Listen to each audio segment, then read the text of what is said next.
welcome to the Jets Afterburners podcast. New York Jets Stand 16. Liam is going to be coming in just a little bit, but right now we are joined by one of the toughest wideouts in Jets history. Again, selected in the 6th round of the 2014 NFL Draft.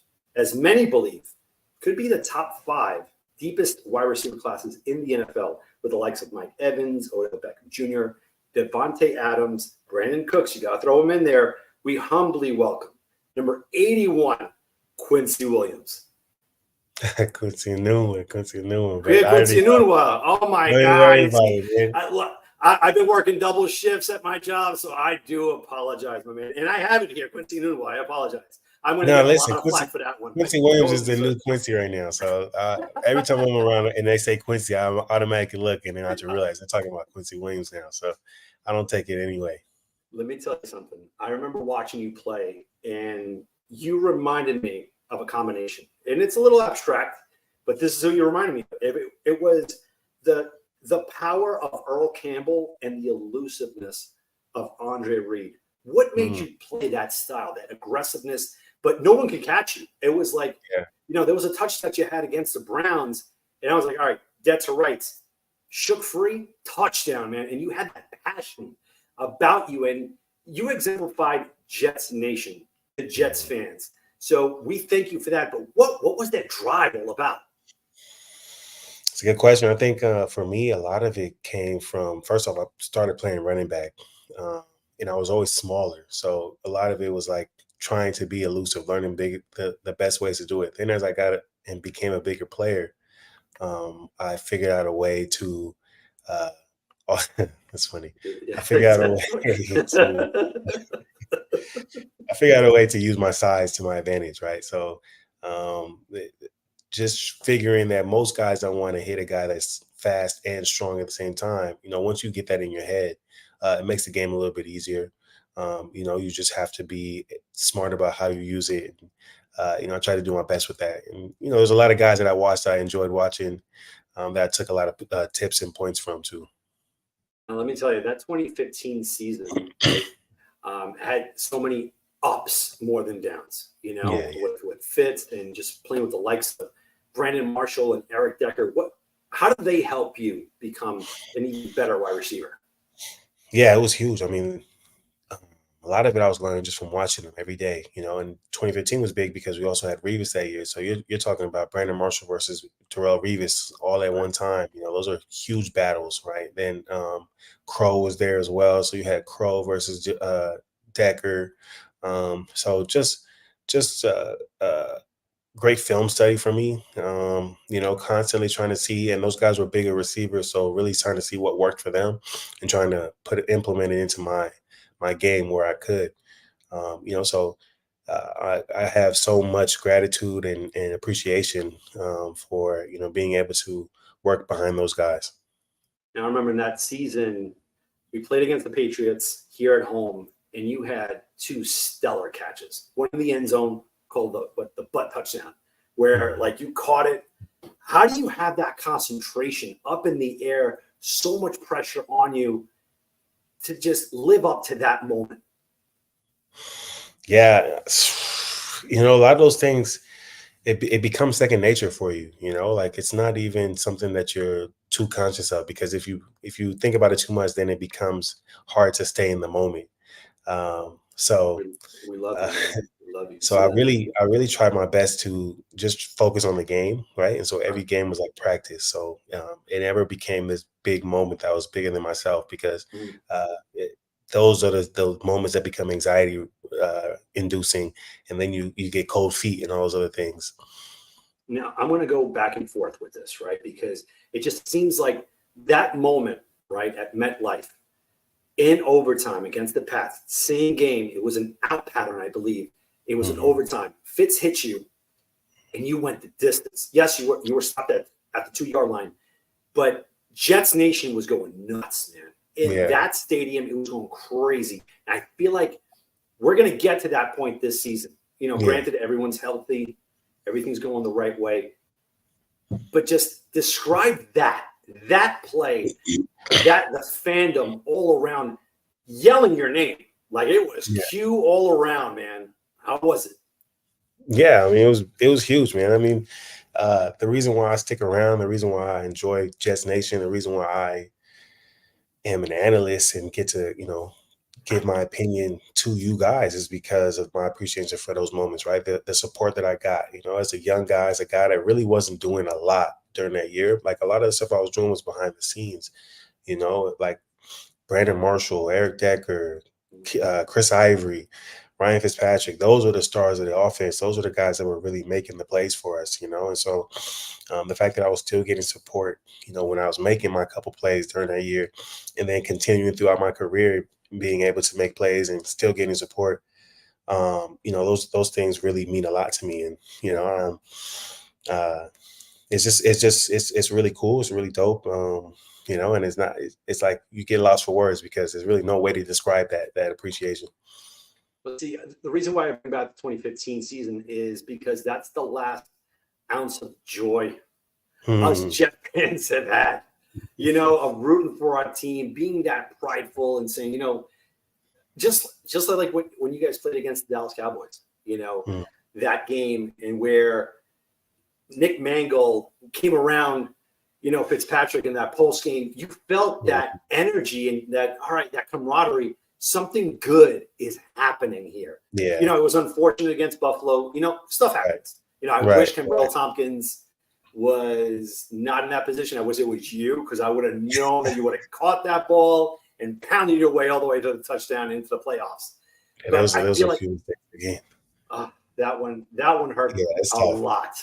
It's tough, Uh, and but to keep on your point though, that the hope is that this year is the year, right? Like, right. we're all watching, hoping for the same thing. I mean, I'm in training camp as well, watching these guys, excited to see what's going to happen because, we knew last year was supposed to be the year, and then you had that unfortunate incident, right? 4 plays into the season. So, I think this team is much better than that one was, and so the hope is that, you can put everything together and really make something special happen. But you know what? Part of my French. You know what sucks is that when he went down, Aaron Rodgers, that is, all these vet fans like myself, we were like, here we go again. Like it didn't phase us. And that's the monotony what you want to break out of. We want to Mhm. go back to that 1998 New York Jets season, that 2009, 2010, where we just shake off the same old Jets stigma. We're like, enough of Right, this. You know what I right. mean? So that's why seeing that. But then you see all the work that Joe Douglas has done this Mhm. offseason, fortifying the front five, and Yeah. not for nothing. That Olu pick is Mm. going to be great for the next, to me, 10 to probably 12 years. Once Yeah. he finally gets, because he looks legit. What have you Yeah. seen from him? Yeah, I mean that guy is. I mean, he had a great game on Saturday, right? And he's continued to show throughout practice that he's learning from the vets in front of him. So it's a similar situation as myself, where you have two great vets in front of you, guys that have played for a while, have done some good things, right? And you have the opportunity to now sit and learn. But he has way more skills than I ever had, right? In my own position, right? This guy's a first round draft pick. So it's special, and you see him today. There was a Duzable, defensive lineman, former lineman for the Jets. He talks all the time as a defensive lineman that he has a great stab, right? He has these long arms, right? He's great at anchoring down. So you see those different skill sets that he has when they're doing one-on-ones against Carolina. When he's in the game, he's making the plays that he needs to make. I think going on the left sideline with Braylon Allen, he was one of the guys that sealed the edge for that run, right? So he's just continuing to get better every week, and he's learning, and I think that's important. Now, looking at this team right now, and obviously it's preseason. Is there anyone that stands out that is like kind of under the radar? Like for me, it's Leonard Taylor.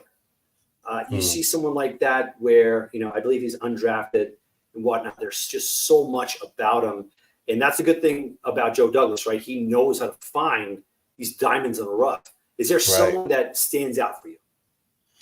Yeah, that's a good question. I mean, so today we did our show a little bit, and I was told that Bruce Hector has actually also been doing really well on the D line. But if I were to take somebody else, I mean, there's so many guys. I mean, I'm excited about watching a guy like Adrian Martinez, right? There's no chance that he's going to start this year. I mean, there shouldn't be a situation where he starts. But as a Nebraska guy, I'm rooting for him. He had a great game on Saturday, right? Had some really good throws, some tough throws. Peasley also had a good drive too, so he also played well. The receivers, there were a few receivers. I want to see what Malachi Corley does. He had a great heads up awareness play during the game. Like, that's not a normal play, right? It happened so fast you couldn't even tell what happened at first.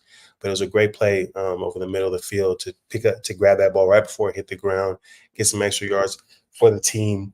There's superstars all over the field, guys making plays. JBC, he had that in the first quarter, he gave up that big pass, but for the rest of the game, man, that guy was locked down.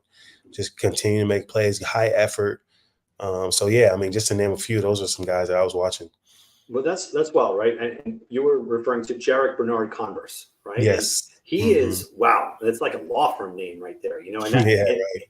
he missed last year. And again, I hate to say it, right, but we have to start thinking about life after DJ Reed, right? Yeah. Of next year, as much as we love him, but you got some players back there. Like, again, Michael Carter, to me, deserves a contract right now. And we're going to get into the whole entire saga that's going on with, I'm going to name him unnamed player for right now because he's not reporting to camp. But you see these glimpses of these cornerbacks and these positions where they can contribute this season. Right. It's all about Aaron Rodgers and the offensive line, but there has to be kind of like a conglomerate of different positions where they have to somehow, some way contribute in order to win these games, because we can't look at it just, again, same old Jets kind of mentality. I can't look at certain games and say win. Yeah. It's one of those prove it deals. Exactly. Yeah. I mean, as much as we'd like to put wins on every column, that would be the easy thing to do. But I think it's important for us to be as realistic as possible about not just now, but the future. So, you make some good points. I mean, the DJ Reed thing is something that I hadn't thought about, but there is a chance where that does end up happening, right? Where they don't end up giving him another contract or extending him or, asking him for a pay cut, whatever the case may be. So, you do have to think about the backups. I think in general, across the board, right, the Jets have all their starters pretty much set. And so depth is really important right now, and like the guys who are those depth players have to step up. And so, you want guys that not only are good depth, but, can be starters in case the situation happens.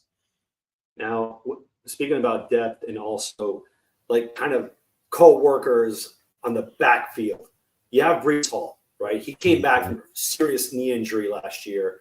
He's the workhorse. Now you bring someone in like Braylon Allen, who's not even old enough to drink a beer, but he can just destroy you.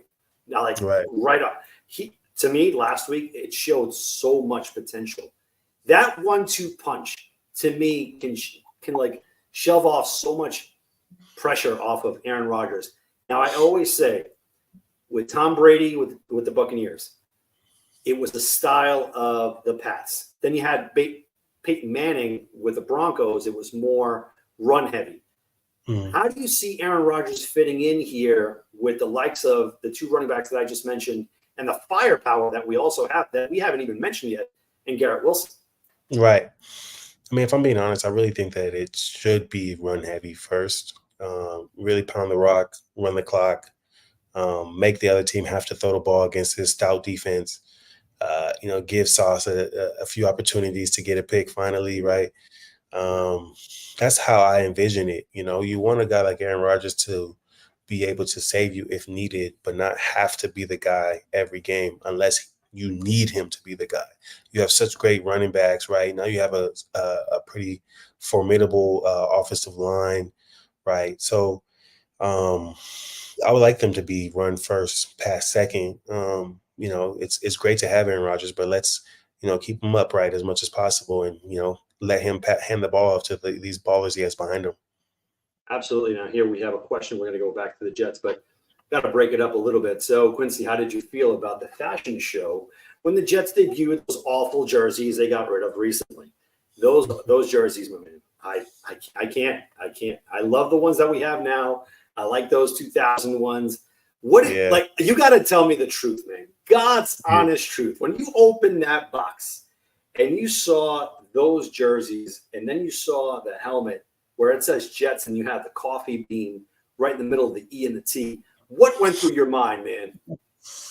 I really like the black jersey, you know, and I I. think that was one that I liked, right? I was happy that they brought that one out. I did at that time though, I wanted them to go with a different logo.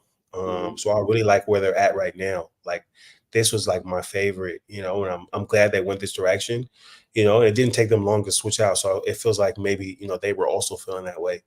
You know, it's tough. Like it felt a little too forward at that time, you know, that those jerseys. And Yep. I think going back retro was the right idea. So they made the right decision there. And like now, those are some clean jerseys, man.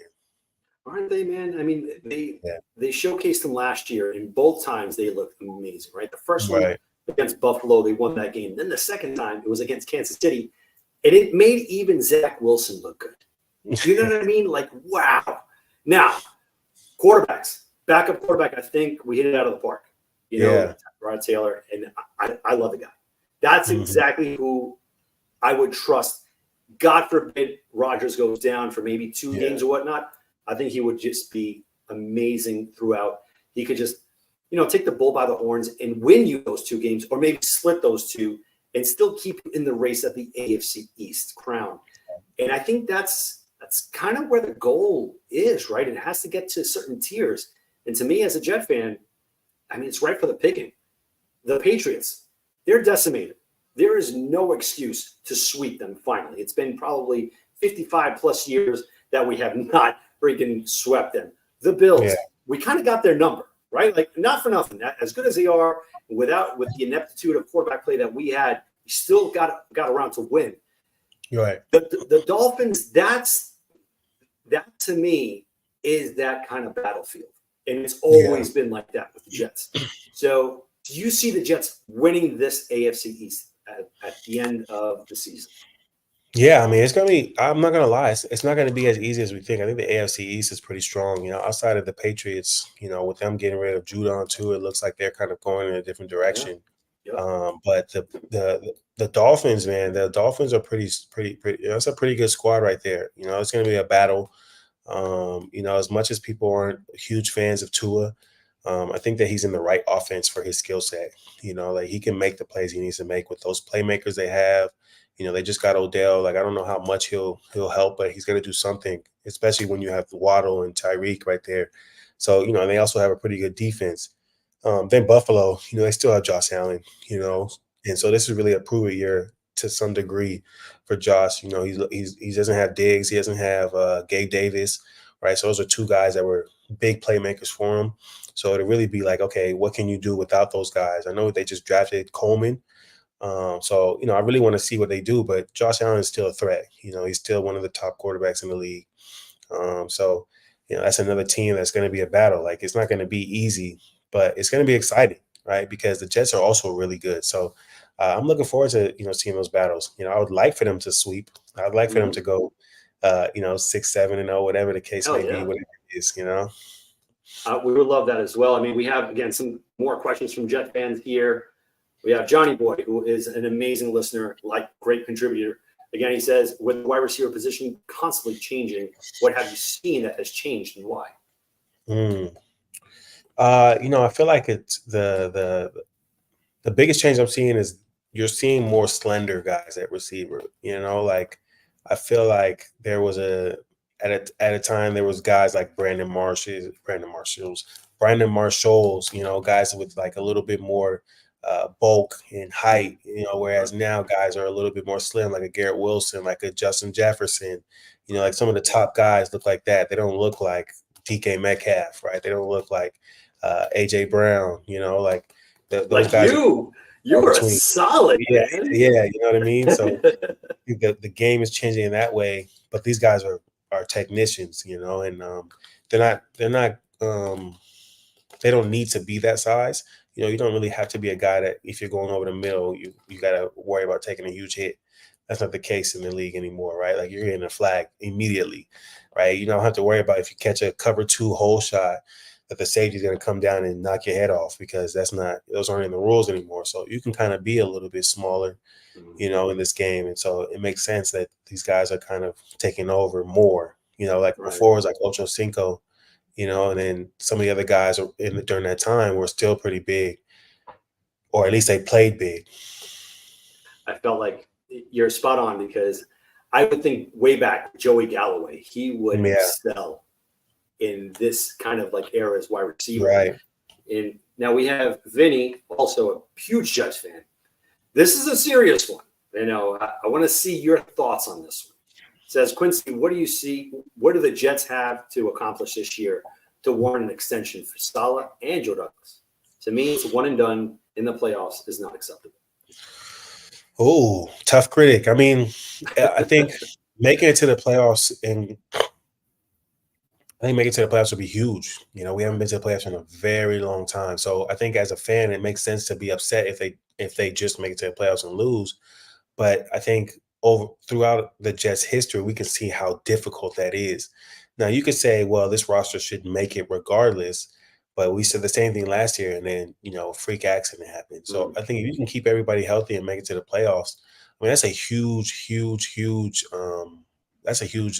accomplishment right there. Now, do we just want the playoffs? No. I mean, we want more. But if they can make it to the playoffs, that's encouraging for the next year, right? Like, I think what we all planned in the beginning was last year should have been playoffs. This year should have been further in the playoffs. Next year, maybe Super Bowl, whatever, or even this year, Super Bowl, right? That was the hope. That was the idea. Right. But yeah, I mean, to me, you make it to the playoffs, that's a huge accomplishment for this team. It's not going to be. I mean, I would understand if people say, it's not enough. And I don't blame anybody for saying that, but I think, not to ramble. I would like for them to make it to the playoffs and then see what happens next year. And now we bring on the co-host, my man, Liam. Yeah. How you doing, Quincy? Sorry I'm late. Don't worry about it, man. He told me. Yeah, I had some updates, and it was just not too timely. So. It's all good. Party. Now, with that being better said, late than right, never. like always, no matter what, the window is tight, though. The window is. I mean, yes, I understand. What you're saying, Quincy. But to me, as a Jet fan, I'm expecting, and I know it's a lot, but this is why we get Aaron Rodgers. This is why we make all these bold moves. To me, it's AFC Championship. Yeah. Like, to me, that's it. And God forbid it's a one and done. I think Woody Johnson would not like that. I mean, he's very trigger happy, right? He did it in 2008. Brett Favre, we were at 8-3. We missed the playoffs. Gone, man. Genie was gone. He got Rex Ryan. So I feel like if we miss the playoffs or just go into the playoffs one and done, I think we have to, again, win the AFC East. And again, this season, it's there. We look at it, we look at like the Vikings, the Broncos, with the exception of the first game of the season, which I love. Like, I love just let's go for the gusto, man. Heck yeah, right there on Monday night. And that's Aaron Rodgers' backyard. It's a homecoming game for him. And plus, the hatred that he has against the Niners for not selecting him first overall and bypassing him for Alex Smith.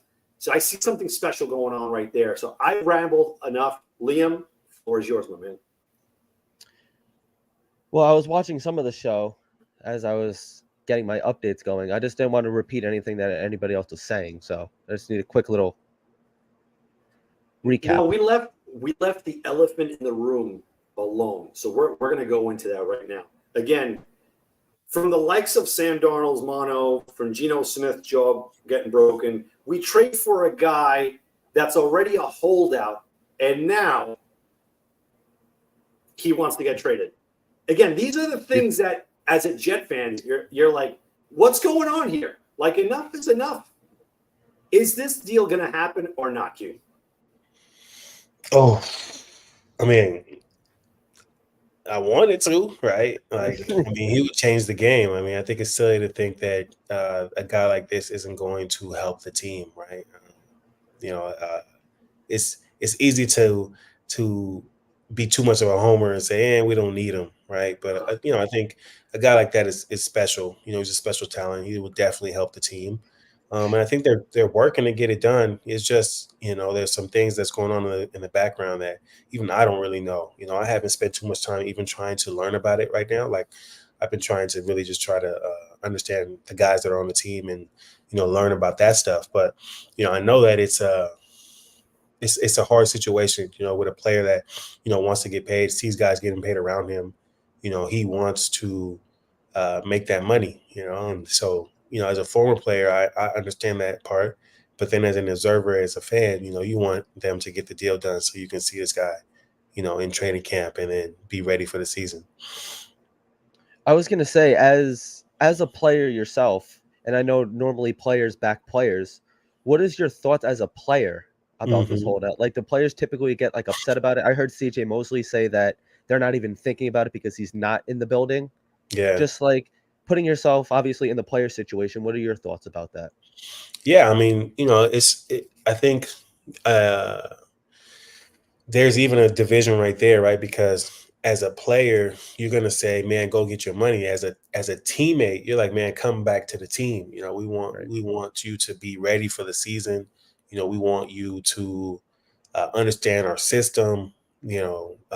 Get these reps in with the guys. Really have that camaraderie, all those different things. But again, like as a player, it's like, man, listen, you got to do what you have to do, right? Because it's a very, very short window for you to get a contract, and so um, he could go out on the field and get hurt tomorrow and then not get that contract that he's looking for. So, I understand that. I always understand that aspect of it. And I know it's hard, because you want him to just sign some contract, but there's a reasoning behind what he's doing, that we may not understand, but at some point I think that hopefully something will happen because Joe Douglas already put out that, he's not going to trade him.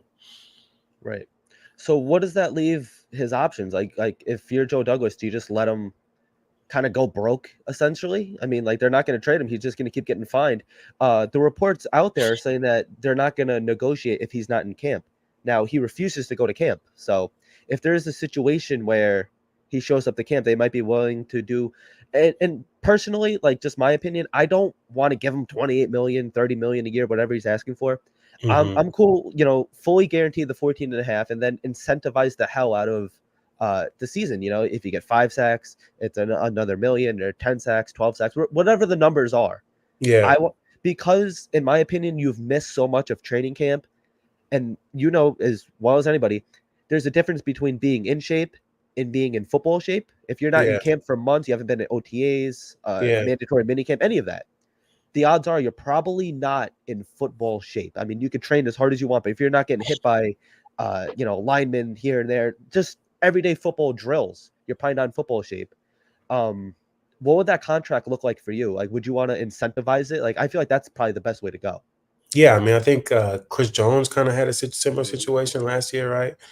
And I think they gave him some incentive at the end of his contract, like if he had a certain amount of sacks or something like that. I think whenever they come to an agreement, there'll probably be some kind of incentive towards the back end just to kind of make up for all the fines, so he can kind of make it back on the other side of it.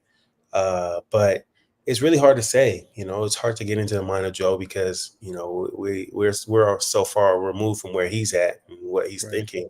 But man, listen, I think if you think this guy is who he is and he's willing to sit down at the table, I think you figure out a way to get as close to what he wants as possible. If you feel like you can do it without him, then it looks differently for you. But it's really tough for me to even think about what that looks like, right? Because I don't even get into those numbers. I don't even know what his numbers what the numbers are for his position. So what I is think it's about 28 million is typical. I Yeah, think Bose is about 30, right, and he's making 14. So 14 that's and a half. Yeah. that's tough. I that would be tough to say. Yeah, let me go into the season knowing that that's where I want to get to. Now, do you pay him at the top guy when he's doing this?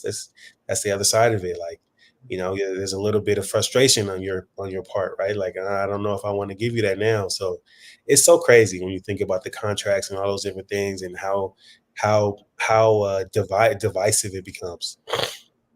And Isn't this that hurting him? go ahead, Like, Dan. isn't this hurting him though? Like, not for nothing, right? Like, reports are saying that when he agreed to the deal, that there was something in place, and they both agreed on it. The offseason happened, this and that, and now he's requesting a trade. Who in their right mind would trade for him and give him the ransom that he wants? Like, every day that passes by, it goes into Joe's favor. The problem is, Joe Douglas, he doesn't like these situations. If you think about it, back in the past with Jamal Adams, Moore, Denzel Mims, Michael Carter, these players that, I did like at that time, but then they start, using social media here and there. And then all of a sudden, before you know it, they're gone. They're traded. Yeah. I think there's a price tag. There's something there. Like, if someone offers Joe Douglas a second round, again, just off the top of my head, which I know won't happen, Judon just went for a third. If that happens, I think he's gone. But in essence, I think we said it in another show. All right, you know what? He waits and whatnot. Let's say he reports week 7. It's like trading for the guy 7 weeks in, fresh legs. And I get it, Liam. Right? You want to be in football shape, this and that. But these guys, like Quincy, man, these guys are different, way different. They train. They are so ready. As soon as they go in there, they're back in football shape. I'm pretty sure Hassan's he's not eating my diet. Like, my diet is freaking Pringles, some Breyers, ice cream and whatnot. The other guy, they're eating top shelf and getting ready. They cannot wait to perform. I just think right now, I don't know what direction this is going to go with Joe Douglas. Yeah. He's or traded. Yeah, no, it's tough, man. It's tough. And like, I don't like to get into the speculation of what it's going to be or what it's supposed to look like. What do they think? Because there's no way, again, for me to really know, right? So I'm just in the dark, as much in the dark as you guys. Like, I would love to see something happen and something work out. But one thing for sure, Joe Douglas is pretty no nonsense, right? Like, when there is something going on that he doesn't like, he's good at, like, making sure that there's not too much drama going on around the building, and so, I think that when it becomes to a place where he's done with it, we'll see something happen, and I think it's just that's the only thing we can do is kind of trust that he's going to make that decision. That's my dog's diet. Yeah. You feed your dog energy drinks? I do. You have to every now and then. All for a good laugh. So, Quincy, I want to ask you the hard-hitting question here now. Okay. So, all right. So Bosa's at about 30 million. Hassan Reddick right now is at 14.5 million guaranteed. Right. If you're Joe Douglas, what are you offering to get him into camp?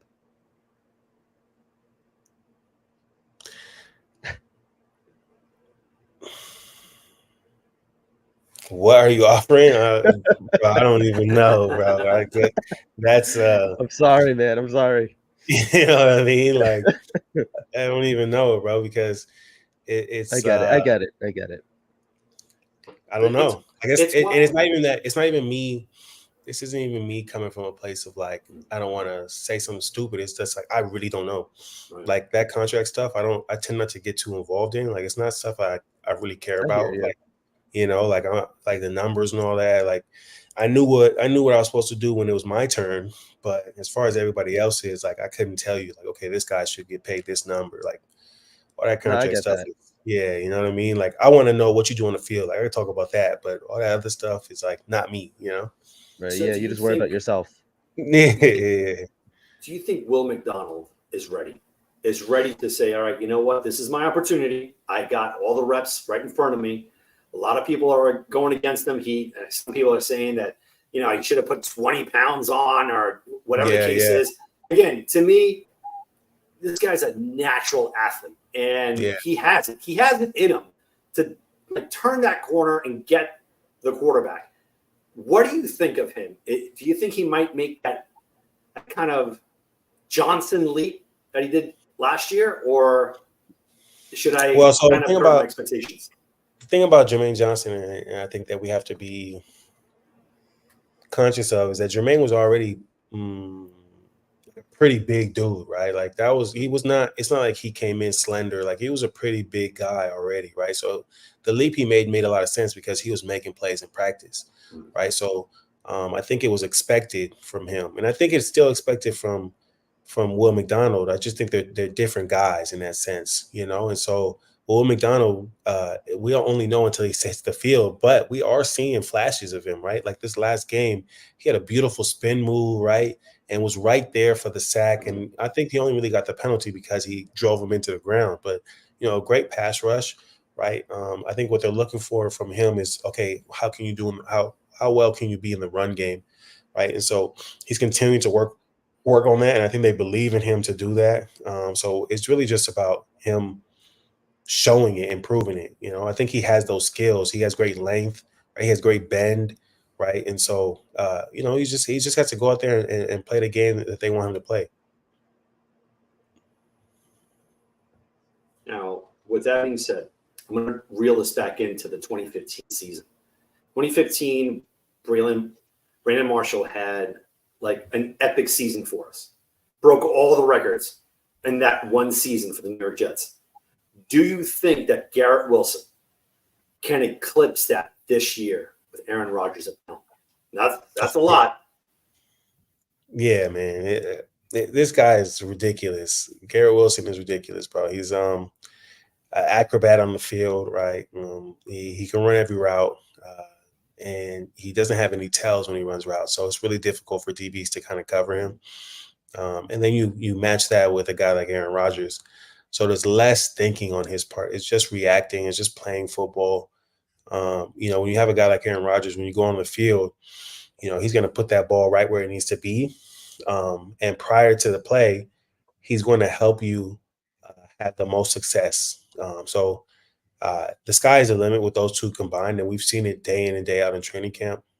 They're constantly putting out clips if you're not able to go to training camp. So you get to see, like, it doesn't matter what team. Obviously, the Commanders last week, the Panthers this week, you get to see him continue to just make plays, and it's exciting. So I'm looking forward to seeing what that becomes. But I definitely think that he can make it happen as long as they both stay healthy. Now, coming out of training camp today, there was reports that Carolina kind of won the day. And then you go on Twitter, you see like their fans talking about, oh, what happened to the big boy Jets, and they're supposed to be like Super Bowl contenders, this and that. Yeah. What do you? I mean, like obviously it's just practice, but like as a player, like what do you take away from that?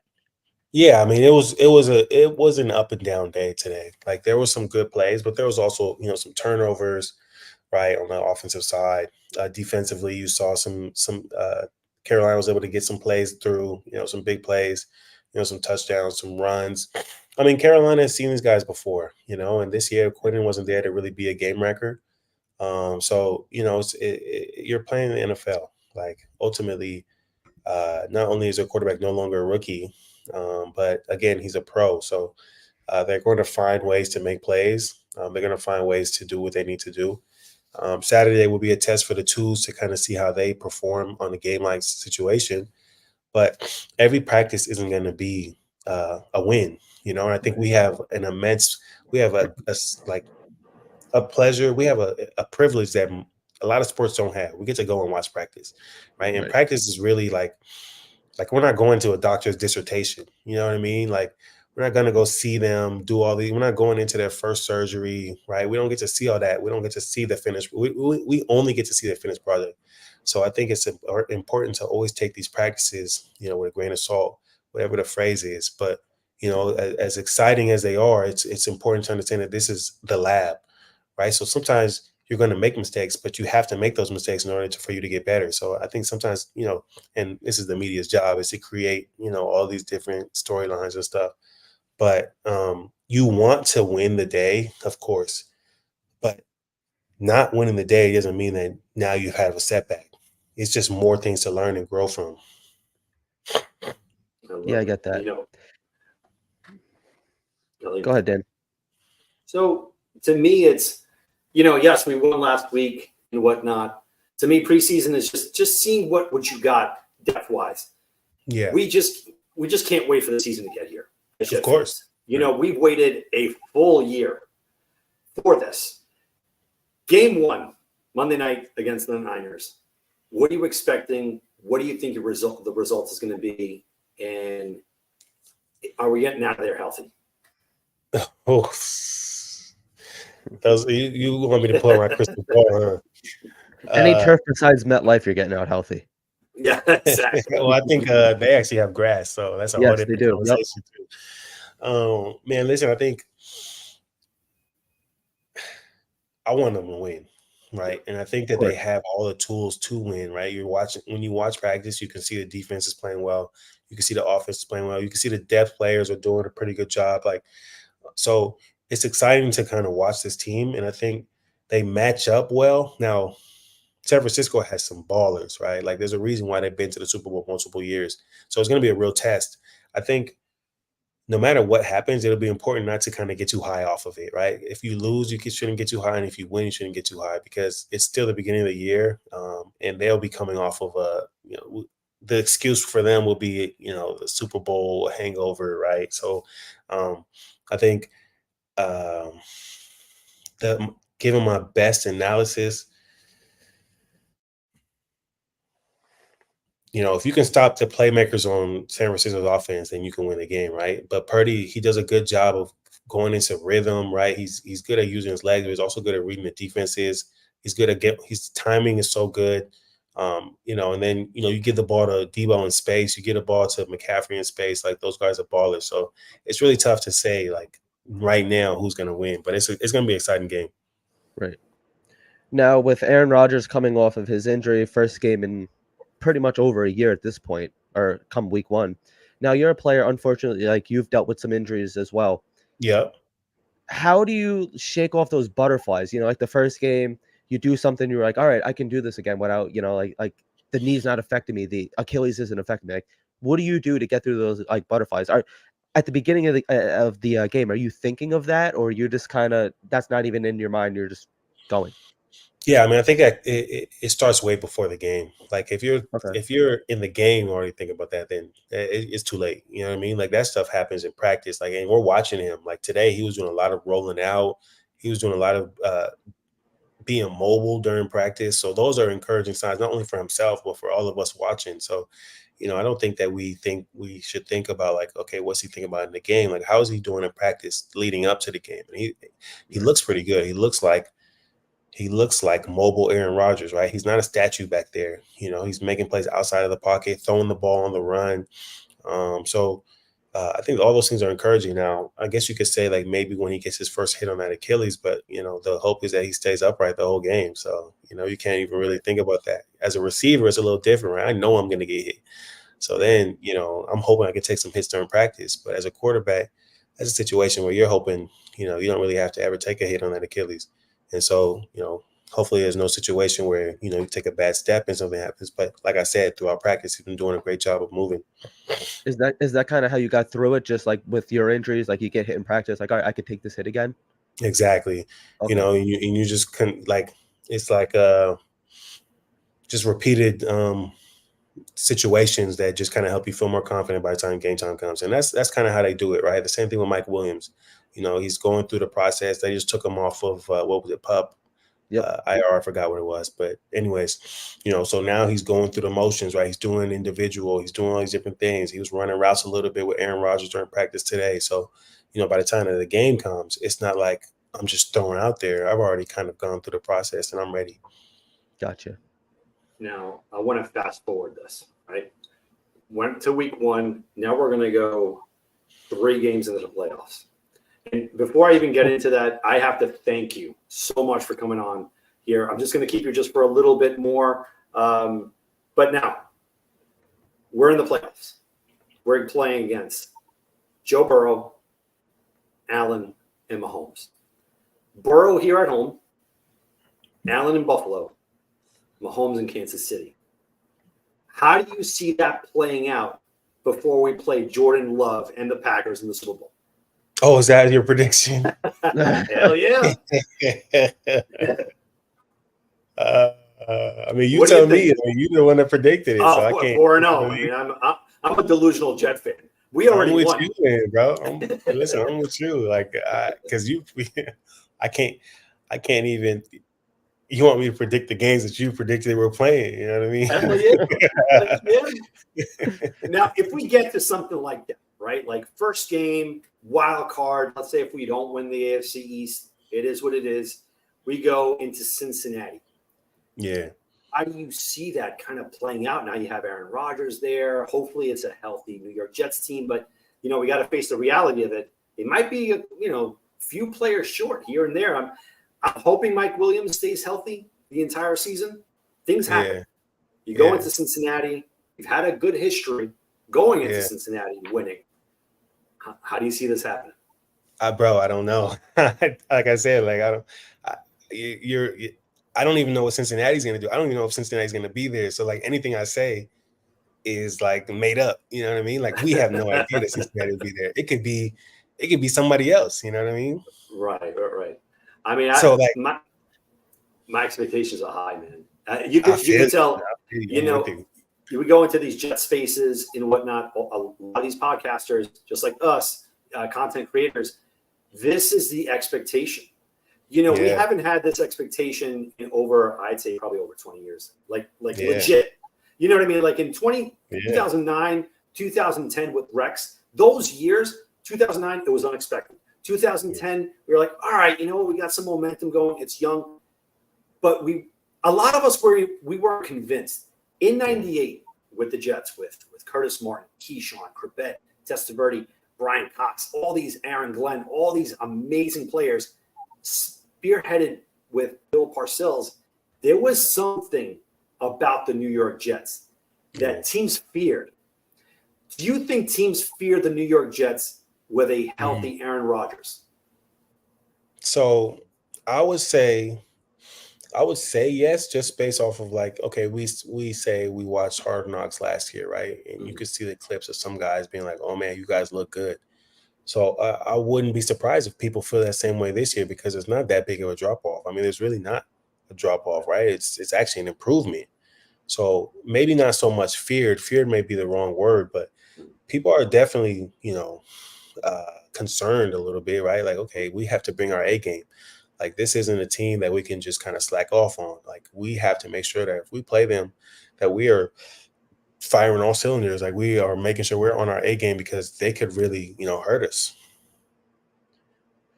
Now, I don't expect you to talk bad about Robert Saleh. And I don't want you to, and I don't want to either. I can't. Now, my biggest gripe with him. Yeah. I'm sorry. This is a bad way to, a bad Sorry. segue into a question. Go ahead, man. Let it out. Now, speaking about big games, it seems like any time that there's a big game under the Saleh regime. Now, granted, I know you were there with Rex. You were there with Todd Bowles. Obviously, with Todd Bowles, you guys didn't make the playoffs, unfortunately. But with Robert Saleh, any chance? I really think back to Garrett and Sauce's rookie year, that 2022 season, where they had multiple chances. Just a win and you're in. I remember I was at that Thursday night Jacksonville game where they just laid an egg. Yeah. How can Robert Saleh and the New York Jets?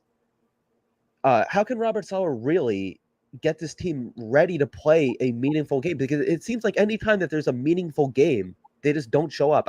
I remember that it was right before Christmas, and I think it was CJ Uzoma. He was dressed up as like the Grinch, and it's like, like that's a business trip. You were there. You have a chance to do something that team hasn't been there since 2010. Like, I get it. Like, they're grown men. You want to have fun and everything, but that's a business trip. You're in your home stadium, primetime football, in the pouring rain. It was a monsoon. I was there. I'll never forget it. And they didn't show up. They benched Zach Wilson for Chris Streveler in that game where all we could do is the Wildcat. So if you're Robert Saleh, how do you get that? Because, like, it seems like players will run through a wall for that guy. He says all the right things. He's motivated. They really did buy into all gas, no break. I get it. But how do you actually, if you're Robert Saleh, how do you actually get these guys to win a meaningful game and get yourselves into the playoffs? Yeah, well, first off, your passion shows, and I think we all appreciate it, right? Like from both you guys. Like I think, as a player,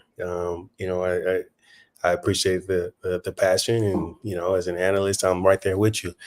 I think the hardest thing, if we really kind of look down and really dissect it, is shaky quarterback play. You kind of talked about it, right? Straveler coming in, like you can't really expect to make it to the playoffs with a guy that can't get the ball down the field, right? So I think this year it's going to be imperative for them to use Aaron Rodgers to help them get there, right? Like it's got to be a whole team thing. Like you think about all those teams that make it. I mean, there was this whole thing about backup quarterbacks last year and how, the Jets would have signed some backup quarterback. I don't even remember who it was at this time right now, but there was some guy that had a couple good games. Yeah, but during the season, there was a couple guys. There was a guy that had like a couple good games, and guys were like, Dobbs. "Oh, we signed him." Yeah, and then Dobbs ended up washing away, right? So Joe Flacco. I mean, yeah. Flacco had a good run of games for sure, but I think ultimately, right, there's this idea that you can make it in the NFL with a backup quarterback, and that's just not the case, right? Like you need a starter. Like the teams that win have starter quarterbacks. Nick Foles has a statue for a reason because he's an anomaly, So I think it's important to understand that they can't go anywhere without a starting quarterback. So if Aaron Rodgers completes the season and they still have those issues that you're concerned about, then that's a whole different conversation to be had, right?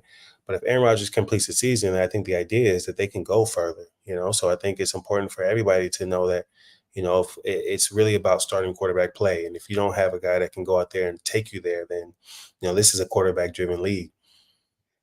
Q. Now, I know we have you for like 9 more minutes and whatnot. We do have a fan right here. He wants to ask you a quick question. You're cool with that? Yeah, of course. The best. Johnny boy, welcome to the show, my man. What's going on, guys? Como está todo? Q, Man. big fan, bro. Appreciate it. I love your breakdown after every single game. I appreciate the way it. you break everything down is awesome, man. So I appreciate you. But I wanted to ask this question.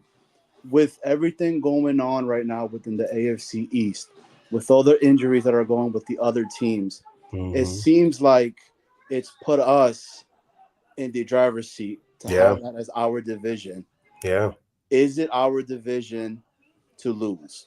Do you think the Jets have made that jump with all the additions that they've added this offseason to put us over that and possibly make a title run? I think it might be a little early to say that, but I think it's definitely us in Miami. I think with some of the departures in Buffalo, I don't know if they're guaranteed as much as usual. But Miami, I think, is a team to really keep our eyes on. I think they're a team that's gonna make it tough for us to win the division for sure. They've been making it tough for us to win the division in the past couple of years, and I think they're feeling more confident. McDonald's offense is it's really high powered. There's a reason why Tyreek was number one in this offense, right? The number one player in the top 100. That list is, I don't really give it too much, but I think that the season he had was incredible, and it was because of that offense. So they are up there, and I think that they're a dangerous team. I appreciate it, man. Thank you so much. Of course. There's other people. Hey, I look forward again to your breakdowns, man. I really do. Thank you, man. They're awesome. Guys, thank you so much for having me, man. This is awesome. So JETS, baby. Jets. Yes, sir. Jets. Let's go. Love you, brother. Yeah, man. So I want to just say a huge thank you to Q, man. I mean, sorry about the flip up this earlier today. Liam, you didn't see it. Working a long hours at the hospital here and there. Man. Listen, man, don't worry about it. If I don't take offense, don't worry about nobody else says. I love it.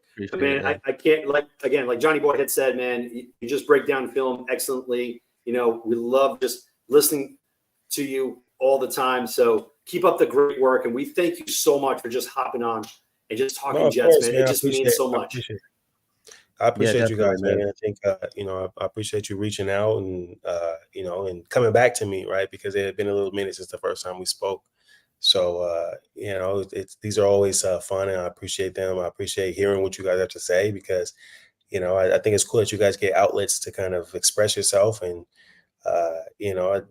Ultimately, I think it's being heard, and people understand, and people in the building want as much change as you guys, and so hopefully this is the year that it happens.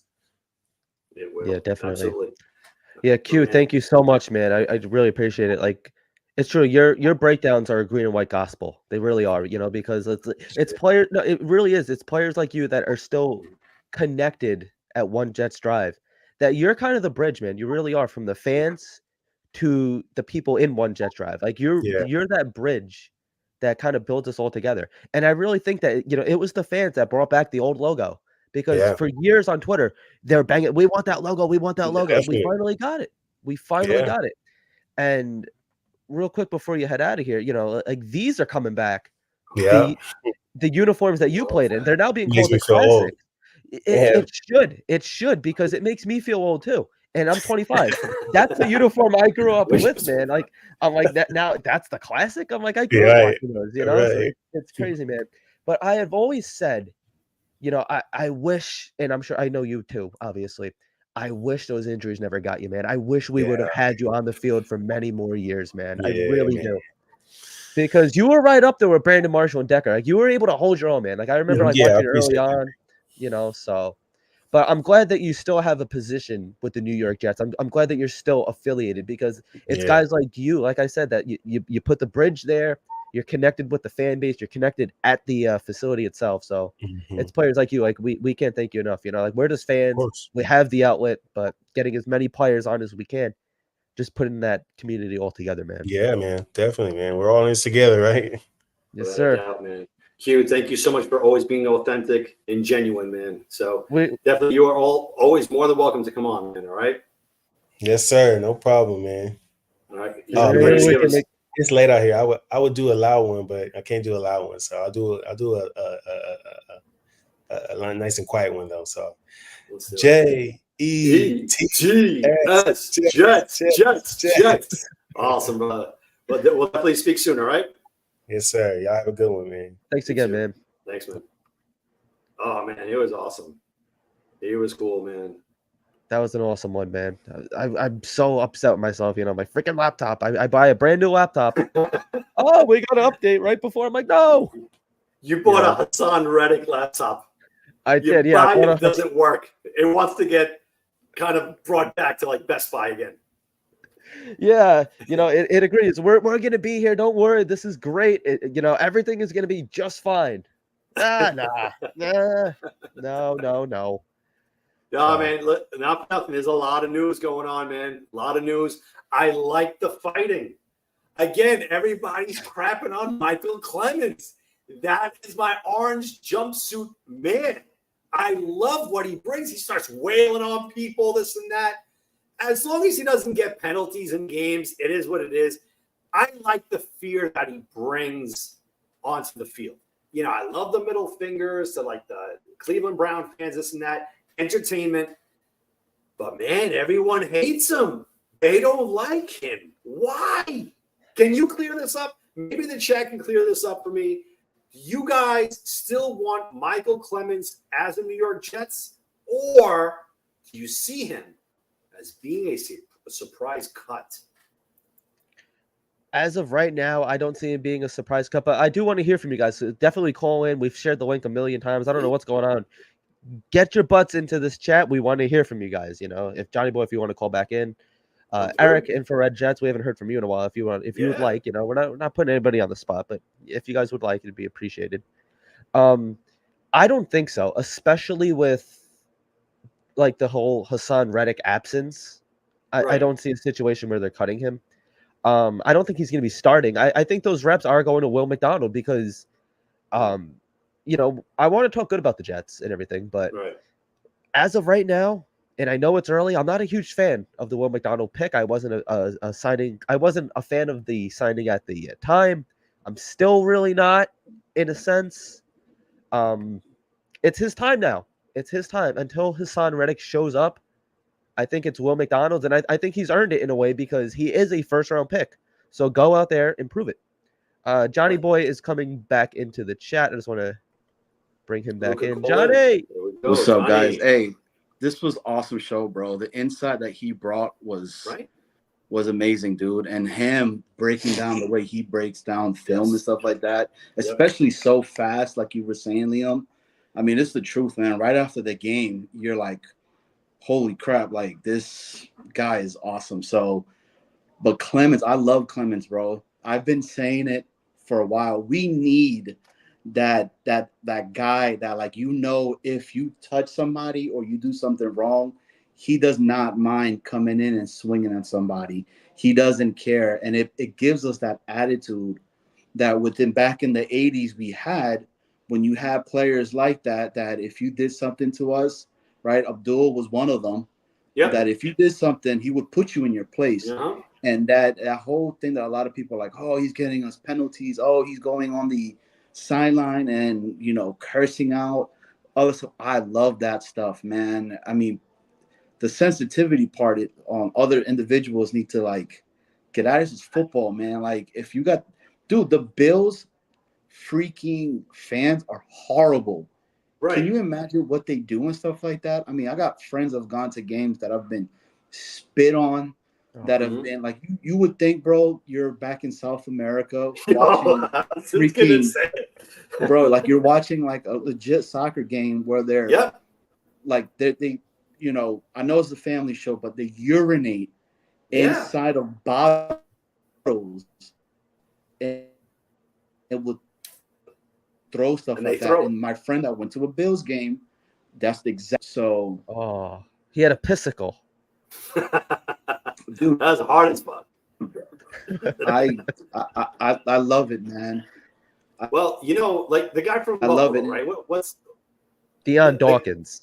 That's son Deion Dawkins. Yeah, the guy without his shirt off, like with his Lizzo titties and stuff like that. Like, you want Michael Clemens. You know for a fact that he cannot wait until he plays against the Buffalo Bills. He can't wait because he's going to knock him out. You know for a fact that Clemens is not finishing that game. You know it. And at that first punch out, gone. And it just sets the mood. I want them brawling because, yes, the rivalry is there with the Jets and the Dolphins. It's back, folks. But the Jets and Bills, there's something there, guys. The Bills fans know. They know for a fact. Shoot, these Jets with no quarterback, with Zach Wilson, they beat us. And then they come up here to Buffalo, and they make it a game. Obviously, with no quarterback play up there in the snow, whatever the case is, it's very hard to win. But we kept it competitive until they destroyed us. You have someone like Michael Clemens there, just punching them literally in the mouth. You have Aaron Rodgers there with that attitude that he brings, that I don't give a, just fill in the blank attitude. The offensive line that has that grit. Honestly, that offensive line is exactly what you want, protecting Aaron Rodgers.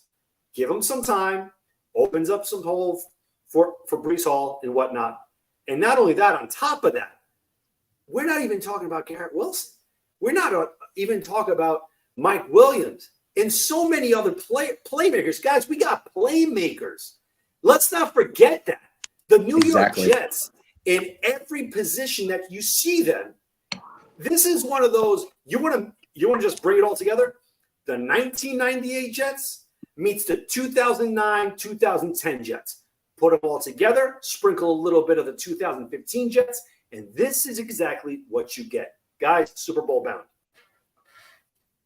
Whew, I can't wait, man. I'm like, I bought so much merch this year. Like, it's bad, bro. That logo came out, Liam, like you were saying, bro. That,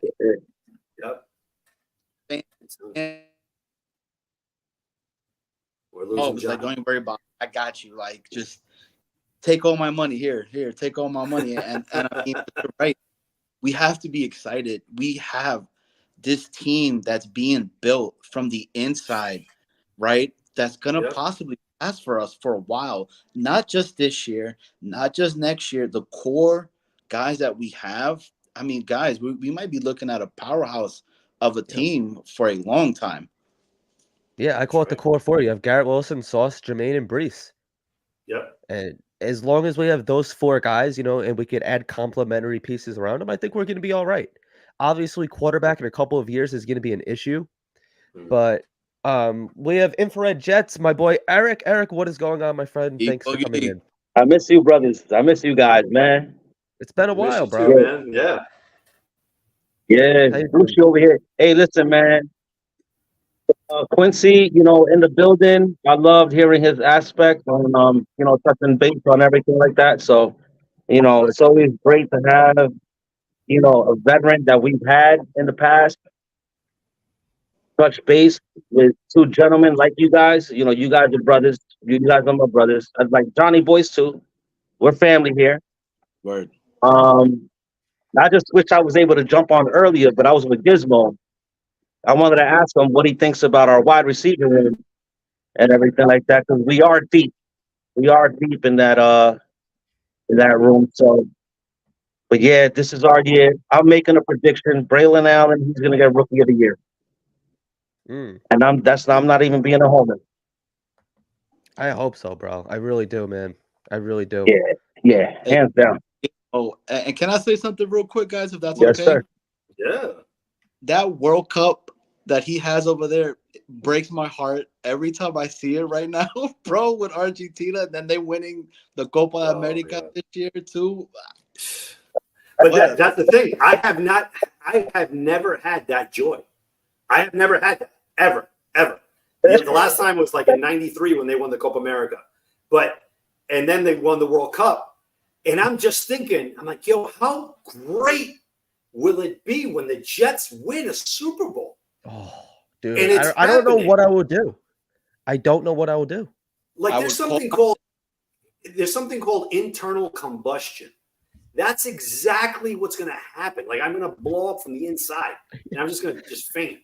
We're gonna just meet. Yeah, we're just gonna meet our demise. Just, dude, I'm gonna be watching that game with my pops, my daughter, and I'm giving my dad a big ass hug because I know myself and him are gonna be sobbing, bro. I could say with everything in my heart that the Jets is the team for me.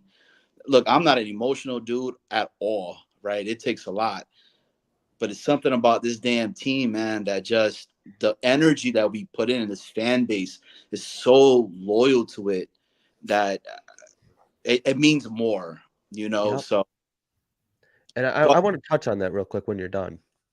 Yeah, I'm and see, like that's the thing. It like you watch it with your father, like that. That's what I do, man. Every Sunday, I'm on the couch, and like normally, like there's like a Super Bowl party. I'm talking like if the Jets are in the Super Bowl, there's no party. It's me sitting on the couch with my father and my mother, and we're just watching. I'm not going out to the bar. Like I don't want to hug a million people. Like, oh my god, no! I want to give my dad a big hug and be like, listen, man, like this is what we watched my entire life, his entire life. He was 2 years old the last time they won the Super Bowl. And that's like what, because like when I first started dating my girlfriend, she wasn't into sports. Like now she's a Bills fan. I hate her for it, but it is what it. I would say anything but a Patriots fan. Like that was like my line. She went up to school like near Buffalo, so I'm like, all right, I get it. In a way, I'll allow it. But she was always like, yeah, like what's like the big deal? I'm like, you don't get it. Like it's not just watching the green and white guys, like suck on the field every Sunday. It's like we're suffering together, and like we're starting to see that tide change. And it's like with my dad, like same thing with you, Johnny. It's like it's a family thing. It's like we all get together. Like I'll go to like my uncle's house, or they come over. We have the whole family over. So it's like it's a family event. We're in the game. Like we go to games. We're in the parking lot tailgate, drinking, having a good time. We go in, and then it's another story. But we're all together. I agree, brother Liam. I agree, brother Liam. The thing with me is like, when is the last time? When's the last time we've had a quarterback room this deep, a running back room this deep, a tight end room this deep, a wide receiver room this deep, and a defense in the top 3 this deep? When is the last time we've ever had this? I got it saying like probably 86. Never. I don't. No, like 86. Never. 86. I don't think we. Yeah. But I became a fan. I became a diehard in '89. In '89. So this is it, bro. It is. This is it, baby. Like I can envision it now. it was February, the Super Bowl, just jitters, just waiting all day, in the morning, go to church, this and that, come back, tailgating, this and that with the family, kickoff, this and that, the game's into it. And then, halftime shows, I got to go outside because I can't watch that satanic type of freaking ritual. Go outside, enjoy it with my family, come back in. And to me, correct me if I'm wrong, because we're Jet fans, it's not going to be easy. No. It's not going to be the Seattle Seahawks versus the Broncos where they just wipe the floor with them at MetLife. It's going to be one of those that Jets are up 21-3. Then fourth quarter, it's 30-21, like something like that, right? Like it's nail biter. And then Greg the Leg comes, because it's always like that. It's never a touchdown to win the game. It's always on the kicker. It's always all the way back to 91, Raul Allegre, then Doug Bryan, and then all these kicks, Nick Folk against the Colts, and it's going to be Greg the Leg kicking us, giving us that second trophy, man. Like I can't wait. I cannot wait. Yeah. Now, again, like I said, I have no idea what I would do, but I'm envisioning it. If Greg the Leg does that guy will never have to pay for anything in all of New York and all of New Jersey. That guy could go on now I'm not saying he will do this, but he could go on an insane killing spree. Definitely, bro. Innocent anywhere in New Jersey or anywhere in New York, because that's how much it means to win as a New York Jet. Holy moly, man. Even talking about that, even though going through that nail biter of a game, but as long as we come out with that W from that leg, bro, like goosebumps, man. So Liam, we've spoke about it before, and it's you look at all the sports teams that we have here, right? Like you look at the Rangers when they won in '94 with Mark Messier, a legend coming from the Edmonton Oilers that played with Gretzky and whatnot to kill that curse and just that euphoria.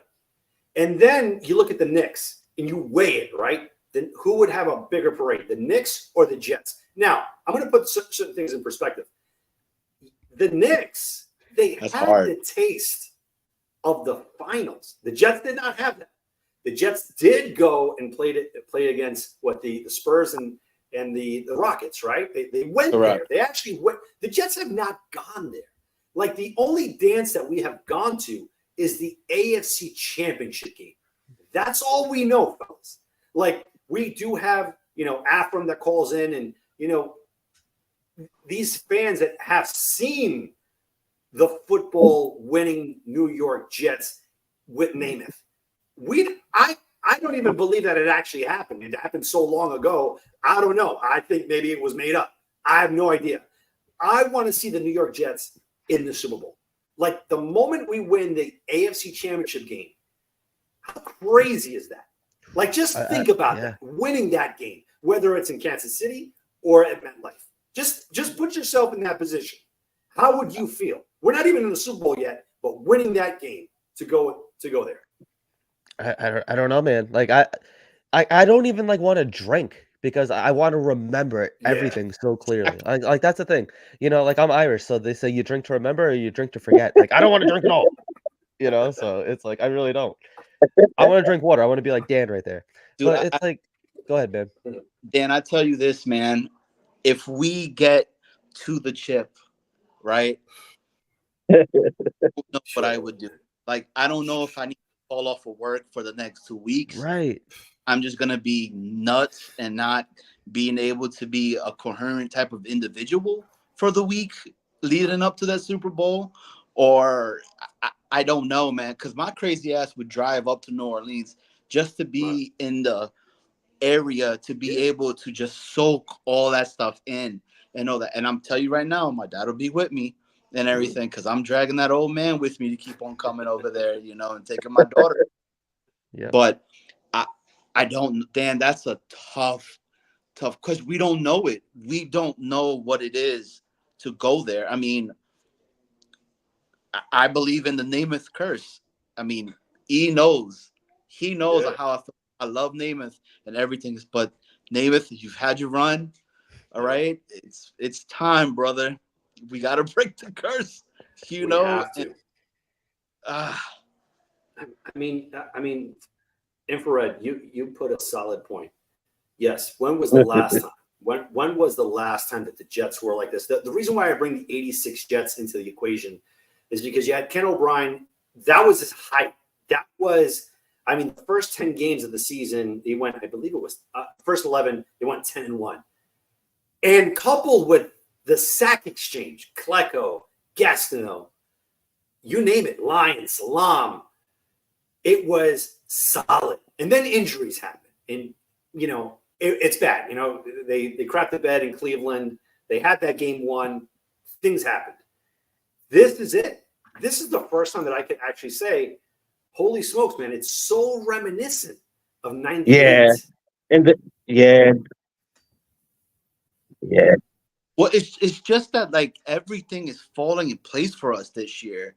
Like you're seeing, you know, I'm knocking on wood as we speak, but it seems like the injury bug is going around the other teams this time around, right? There are players that are leaving Miami, so they're not as strong as they once was before. You have, I mean, the Bills, look where they're at.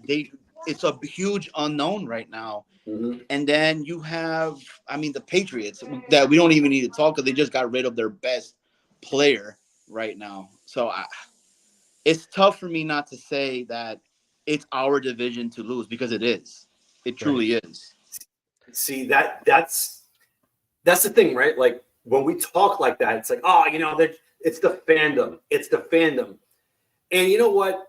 We have to, in my opinion, we got to put to bed the same old Jet stigma. And how do we do that, right? If you think about it, it's one of those that if we win against San Francisco, we're living it up. I don't want to see the Jets lose against Denver. Like that to me is a big one. It means a lot to me. If you beat a solid team and we're ready to take that next level. But last year we beat Philly.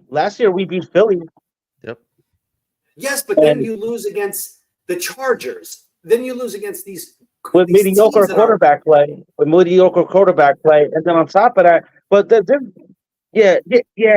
See, I love this because we beat 5 above 500 teams last season that people fail to realize, and everybody wanted to chastise Uncle Hackett, Coach Sala, and JD for it. Okay, we beat the Bills. You beat Pittsburgh. Okay, you beat Denver. We got cheated against KC. We got robbed by them bozos. All right, you beat a hot Houston team, and then you know like with 3 booty ass quarterbacks. Who did Tua beat? We only beat one above 500 teams, man. We only beat the Cowboys. That was it. You know, and what ticked me off last year is that people wanted to throw JD under the bus. Like they fail to realize that when you come into a regime that's been dog shit for the past 5 years prior, he's got to clean all that shit up. It's like the president of the United States. When he comes into the office, he has to weed out the bad apples. Right. You know what I mean? You can't just and us as Jet diehards and fans, because I see it on Twitter every day. After the second year, they're like, "Oh, JD's a bum. He's a bust." I'm like, "No, give him time. He has a well-oiled machine working here. Don't fuck this up. Don't mess this up. We need JD in office. Let him do what he's doing. All right, and I promise you, within 2 years, he will get us that trophy, bro. It's got to be. Everything takes time, bro. Everything takes time. It doesn't happen in 1 year. Like, boom. Oh, okay. Yeah. It doesn't happen that way. It's got to happen this year. It's got to happen. 5 years. Give him brother 5 years to clean up shop, and you'll see the difference. But he's been here for over 5 years, right? Bro, we would have made the playoffs last year if A-Rod wasn't injured. We would have made it. They kept Zach, and we got a better team now. They handled the backup quarterback position, And then his first overall pick with Mekhi Becton, like the way that worked out. Now, like you can't fault him for everything. Yes, Like sir. you can't really fault him for injuries. But at the same time, it's like, yeah, like we need to start seeing like those winning results, and it needs to be now. It has to be. Like I don't want to wait for Aaron Rodgers to be, 70 years old to finally do it. And I don't know about you guys. Like I just want to ask you guys a quick question. Like, is there a part of you like it almost doesn't feel real that like Aaron Rodgers is our quarter? Like it doesn't feel real. I was at that game when he got hurt. I was sitting. It took me 4 hours to get there. Dan, I See, know you. but brother Dan is with me. You young guys, you guys want it to happen like that, real quick. It doesn't happen that way. You got it takes time. It's a project. You got to weed out the bad apple. Look who we got rid of. We got rid of Cord, right? We got rid of who's the other bozo that we got? Oh yeah, Becton. Bye bye. Got rid of He got rid of like a good 5 pieces that were bad apples. Yep. A good 5 pieces that were bad apples. That's hard to do, man. So trust the process. It's almost like trust the process. We're gonna get there, man. Now we're gonna get there. Here's my counter argument to that. And see, like I feel like I'm a little excluded, but like most like young Jet fans, like we had Connor Longcall in like last week. Everyone says like, oh, like you guys haven't suffered, like this and that. I'm 25 years old. Like I'm lucky enough to like remember like the Rex years. Like that's when I really got into it. Like I remember Pennington and Crabette and Curtis Martin. I remember those guys. But it's like Dan, Eric, like you guys remember like like the '98 team, like this and that. Mm-hmm. For these younger fans, all we know is losing football. Right. Connor's never seen a playoff game. Shit. He's never seen a winning record team. I know. He was like what, like 2 years old during the Quincy Enunwa years. It's like I did the same thing. I called him Quincy Williams, man. Yeah, it's the way it is. It fucking sucks. It sucks. Man. That's what I'm saying. Though. It's like it sucks. everyone says like about these like young kids. It's like they haven't seen the Rex years. They haven't seen the Parcells years. Like I've seen competent quarterback play. It hasn't been much. I remember the Brett Favre year. I remember like first 2 year Mark Sanchez, and then it just went downhill from there. Like we just never gotten back. Well, let me say, go ahead.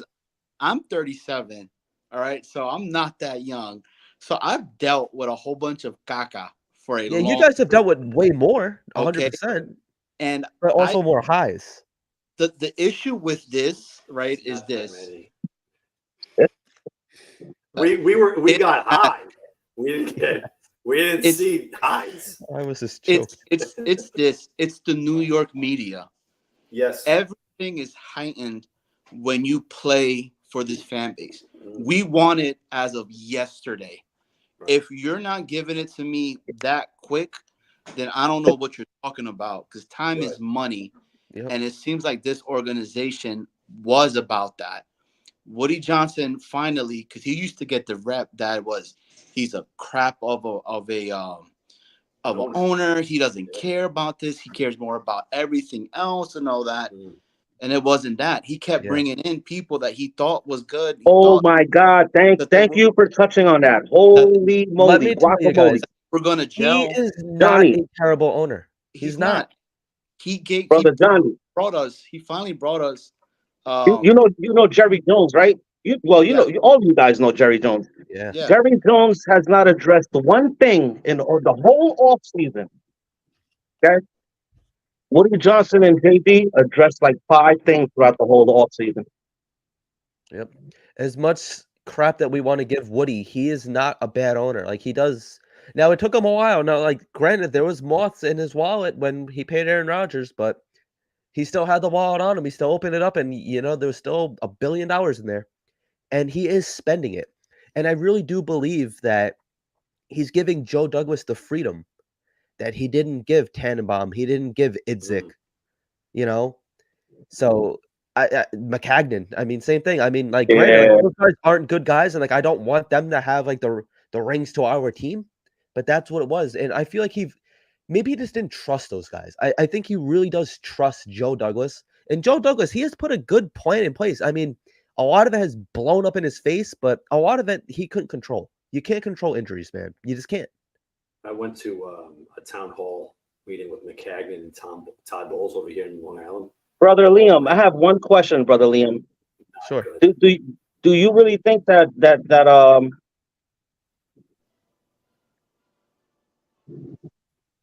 Yeah. yeah, do you remember when brother Smith got signed? I think it was back in like April, something like that. I didn't see that coming a mile away. Oh, Tyron. Remember, it was all talks about That was Bakhtiari in February, Dan. I and remember you everything texted like me right that. away. When JD made that move, that blew my mind away. I was like, That's when I knew holy that they crap. weren't screwing around. Holy That's when I crap. knew they weren't screwing around, you know. Come on, And man. and like I said, like this almost doesn't feel real because we're Jets fans. Like this is how I felt in 2015 with the Mets in the World Series. Like I'm going to Citi Field to see a World Series game. Like it doesn't feel real because we've been Yeah, it kicked in doesn't. the balls so many times. And the videos, it's on our channel. That night when I got back from MetLife Stadium, dude, I was fighting tears. And they're like, "Oh, like you're being like so emotional." I'm like, "No." I'm like, "You die. Like you don't get. Like we get it, but they don't get it." I'm like how like the football kids hate us. Like the football gods, they hate us. I'm like, how much more do we have to go through? I mean, It's they love us. I see them. They love, like, look at Hassan Reddick. Like I said before, the Jets are the only team that trades for a freaking Dan is holdout. right, though. The Green Bay fans love us more now. Green Bay loves us. But that's what again, I'm saying. It's like it just doesn't feel real that we're here, man. You know, for a good reason, but also like the same. Like we've had to go through so much BS to get here, and then like last year, like I said, like I was fighting tears. It was like 4 o'clock in the morning. I was pretty lit up too, actually, but whatever. So, but yeah, I was sitting in my kitchen. I'm just saying. I said like 100 times. Like, how much more do we have to go through? How much more do we have to suffer? And I woke up the next day. I didn't go to work. I did not go to work the next day, and I just woke up. And I almost felt like I lost a family member. Like I like a knot in my stomach, and I'm just seriously because it means so much to me, man. It really does. Like I don't do this. Like I do this for fun. I don't get paid for this. Like I love this team. Exactly. And we're starting to see that tide change, man. You know, so like that's the real exciting part. But it's like we don't know how to feel about this. Exactly. I do the same thing just for fun, man. I'm the same way, brother Liam. We've never had so much talent on this team. But you can tell. Yo, Dan, what were you saying about Mechanic and Bowles? Oh my goodness! Again, you know, Bowles and McCagnon, they came out here. They had like a town hall meeting. You know, this is a serious story. Serious, yeah. Oh, okay. I wasn't sure if you were screwing around. No, I wish I was. A friend of mine. That's the thing. It always sounds like with the Jets. It always sounds weird. Like, but it's always real. It's always real. And they're like, anybody got questions for us? This and that, and hearing this, and you just don't feel that emotion. The hall? Yeah, for the fans. They just showed up. They just showed up like this huge auditorium, asking questions. I felt like I was getting a pep talk from like a Dunkin' Donuts management, and I'm like, my goodness, we're not going nowhere. Like we're not going anywhere, and that's the beauty of having Joe Douglas. Again, if we're going to look at a silver lining. That's Adam Gase. As much as we hate Adam Gase, as much as we despise the guy, he was the catalyst that brought JD in here. Yeah. He brought him in. And again, Infrared, to your point, it takes time, right? It takes some time to weed out all the bad things. But with that being said, we're here. We're at that time. 2024 is the culmination of all that time spent of trading players away, drafting players, building this team, free agency and whatnot.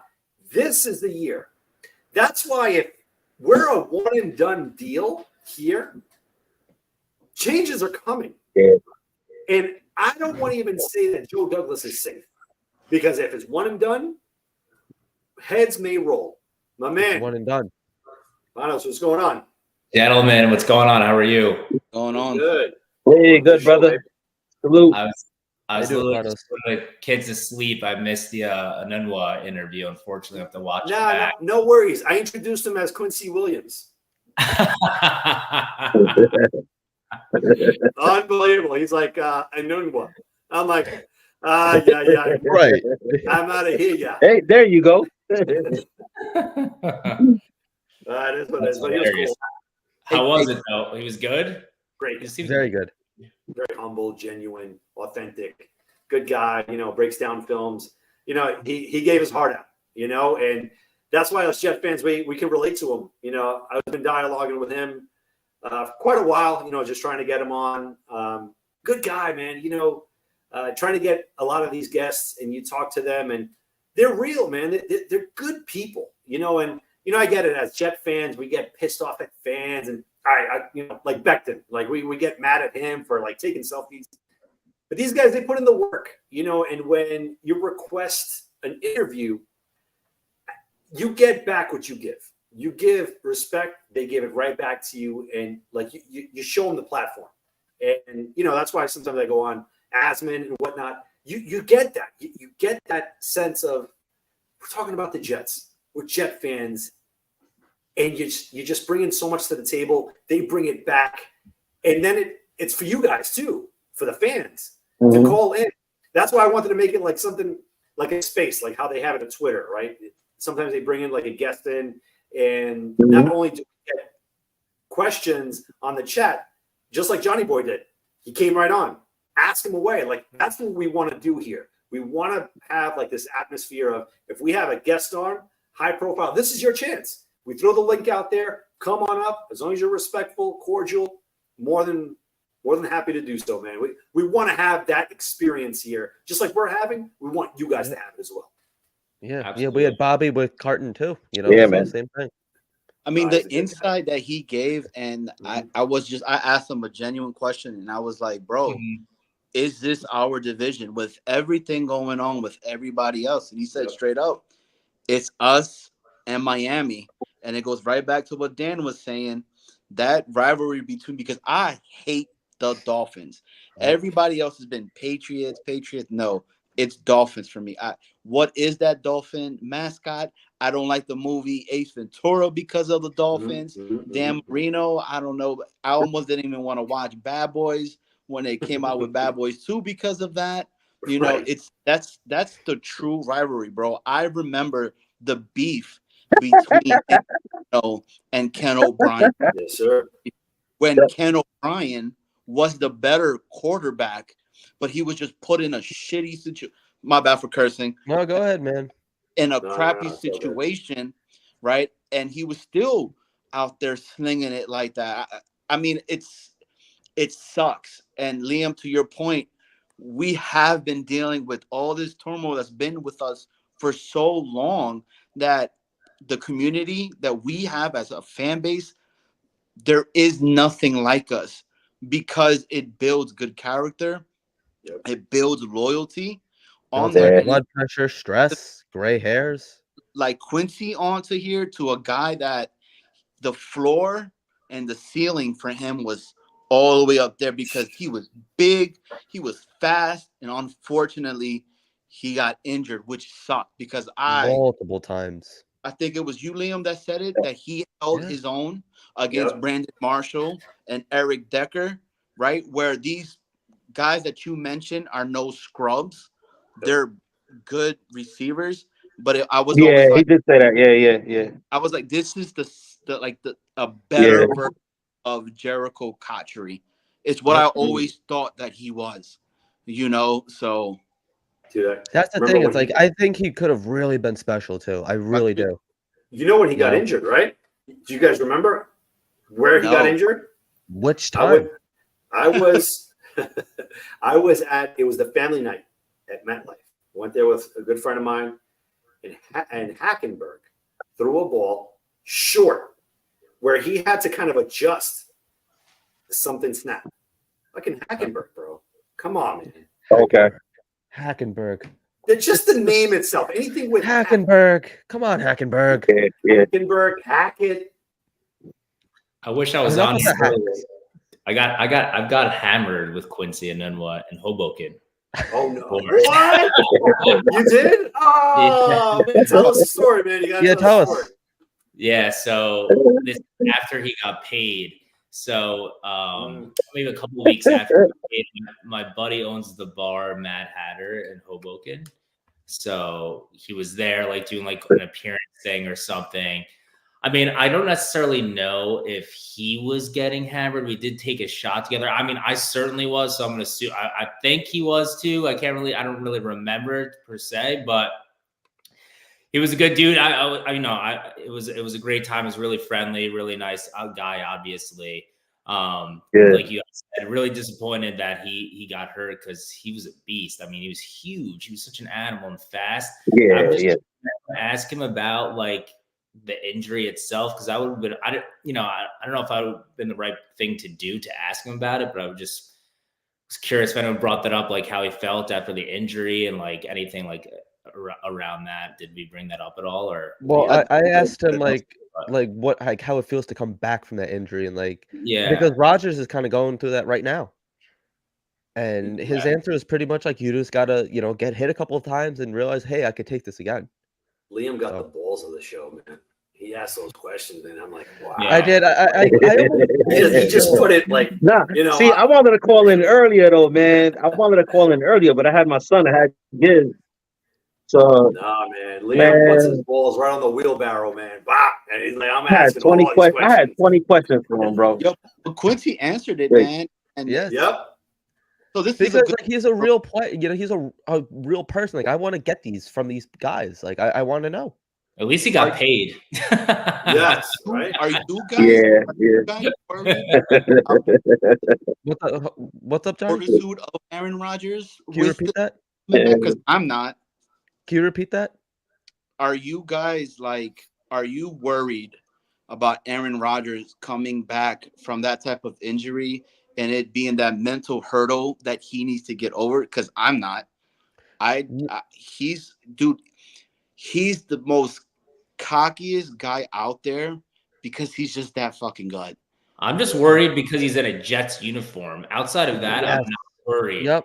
Yeah. Like, that's the only reason why I'm worried. Like, I think he's gonna, in my opinion, like, I'm not worried though. I'm not worried. No, I'm not worried. We got a better line now. But how I'm is not that worried about the I'm not worried about the mental, but I'm gonna be honest with you, like knock on wood. We're gonna run the ball more. I'm going to hold my breath every We're time gonna be he fine. drops back. Every time he gets hit. I'm gonna hold my breath. Yeah. Look what Alex came back from. You guys, I don't know if you guys remember that when Alex Smith. Oh, you heard it here first. Braylon Allen, Rookie of the Year. God damn it! Destroyed his entire leg, and then ended up catching some type of like infection with that, where they had to cut more stuff into his leg. Yeah, he almost had it amputated. And I'll never forget that play when oh my God, the dude from Dallas, the real big dude. No, it was Aaron Donald from the Rams, right? Came on top of him and he lifted him and was able to shrug him off of that leg. And I was cringing so hard because I was like, oh my God, we're about to see this all over again. And he didn't, kept playing. And I was like, if Alex Smith, who was a subpar player, right? Alex Smith was good. I don't want to say that because he was. Yep. Compared to a Aaron Rodgers, who people forget, he's had really significant injuries. He tore his calf before. He broke his clavicles before, and he came back in the season and still playing. But brother Johnny Boy, I got one. Brother Johnny Boy, my brother. You remember watching the one judge drive with the trainer, the physical trainer for Breece Hall last year? Do you remember watching that? Okay, I'm pretty sure that A-Rod had the same physical trainer for him. And bro, because we witnessed it last year. No one, I could have never predicted that within 9 months, 10 months, that he would go bonkers the way he did last year, even though he was underutilized by Uncle Hackett. If Uncle Hackett did utilize, I think this year, Breece is gonna go crazy, bro. Like I think we gotta buckle up our seatbelt this year to see actually what Breece Hall can actually do. You know what I mean? But shout out to Breece Hall's personal trainer that helped him rehab that Achilles injury. And I think we're going to see a better version of A-Rod this year, after his, Achilles injury. So I think it's going to be crazy this year, man. Like, I know there's a lot of doubters out there. Me, I'm on the positive side of things. So I think there's no reason to doubt. I think it's just all of us being demoralized Jet fans. Like, in reality, yeah. I know. It comes with it. It comes with it. The team comes is with stacked. it. The team's stacked. Yeah. There's no reason to be doubtful. But I'm on the positive shit, man. Breece Hall is going to go nuts, especially with that O-line, in my opinion. I think he's going to have a career season. I'm taking him number 2 overall pick in my fantasy league that I got today in the draft order. Most definitely, yeah. What did you guys see and think about Matt Milano? Beautiful. Again, good job, bro. Good job. I never want to see a player get injured, but at the same time, it's like we've dealt with injuries for so long. Right. And like I said, Milano. I don't want to see them getting injured, but at the same time, it's like it's not our problem anymore. If we could just stay healthy, then I think it's our turn to run the AFC East. Right. I'm not saying I'm happy he got hurt. I'm just saying like that's another tick in our favor, right? Another check box for us. Not that he was hurt a lot of last year. That defense still kind of held up, but it's not the same. Mike White's ribs too. It's not the same defense though. They had a lot of turnover. That the Bills. I'm still going to give them the benefit of the doubt with Josh Allen, but like, I agree. I think the Dolphins are the biggest problem in the division now. But right now it is the Bills division until they lose it. And I think that the Jets are coming for that crown, So I really think it's but the Bills got spanked on their last preseason game. I don't think they have any depth anymore. To be honest with you, I think they played. Who was it that they played on Saturday? All the good teams lose. All the good teams lose. They lost by like 15 or 20. Yeah, but no, 33-6. Not for nothing. You can't put that into the equation. You cannot. You can't put preseason again. The Jets. Look at what Steve Spurrier did when he was with Washington, right? Last known Redskins, right? Hopefully, I don't get canceled for saying that. Oh my God. They won a preseason game. What was it? 63 to whatever it was.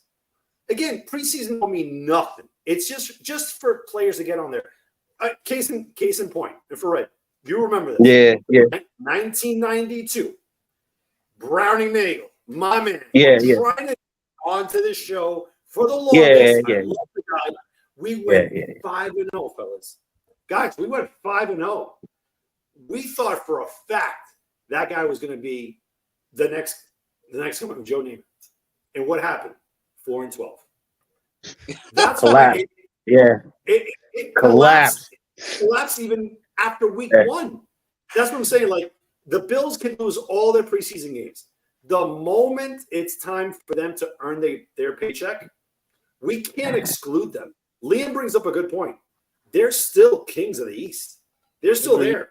I get it. We have fandom. We have that. We have that passion, which I love. But we have to start proving. When week 1 comes on that Monday night over there in San Francisco, win the game. I'm sorry, guys. I don't want we got to be competitive. We got to show. It's just we win the game. Win the game. I'm done. I'm done with being a Jet fan. Just almost get there. Almost get there. That's why I want. Enough is enough. Like, I'm done with that. I need to, as a Jet fan, win the ones that matter the most. And then after that point, against Tennessee, it's a crappy team. Start the year 2-0. Then against the Patriots, I don't want to hear any more about the Tom Brady Patriots. I don't want to hear any more of that nonsense anymore. I'm done. They have nothing. The New England Patriots are what we were when the Patriots had Tom Brady. We're step shots. That's it. Sweep them. Then we play against what? Minnesota in England and then Denver. There's no reason why we cannot be 5-0 out the gate, 6-0 out the gate. If we're thinking Super Bowl, it's time to produce. Enough is enough. Because as a Jet fan, we've been through a lot. And again, to Liam's point, you got the old schoolers that have gone through a lot. Then you have the new schoolers that have no idea what winning is. All they've seen is turmoil. This is it. 2024 is the culmination. I don't know what's going to happen in 2025. I don't know if Rodgers is going to be like, I'm done. I'm done. It's over. I'm done. We shouldn't care about 2025. I don't care about 2025. Exactly. Right. I mean, Dan, can I piggyback off of what Brother Dan, we got Garrett Wilson, bro. We got Garrett Wilson, bro. He went back-to-back 1,000-yard seasons. Win. You know what I mean? And he did it. Check this out, my brother. Lazard, he gave up on us. He turned off the light switch. Boop. He turned off the light switch. That light switch is back in week on, I'll 6, tell you he that. did that. Right? Garrett? No. What did he do? He kept going. He thugged it out. He thugged it out. He didn't give up.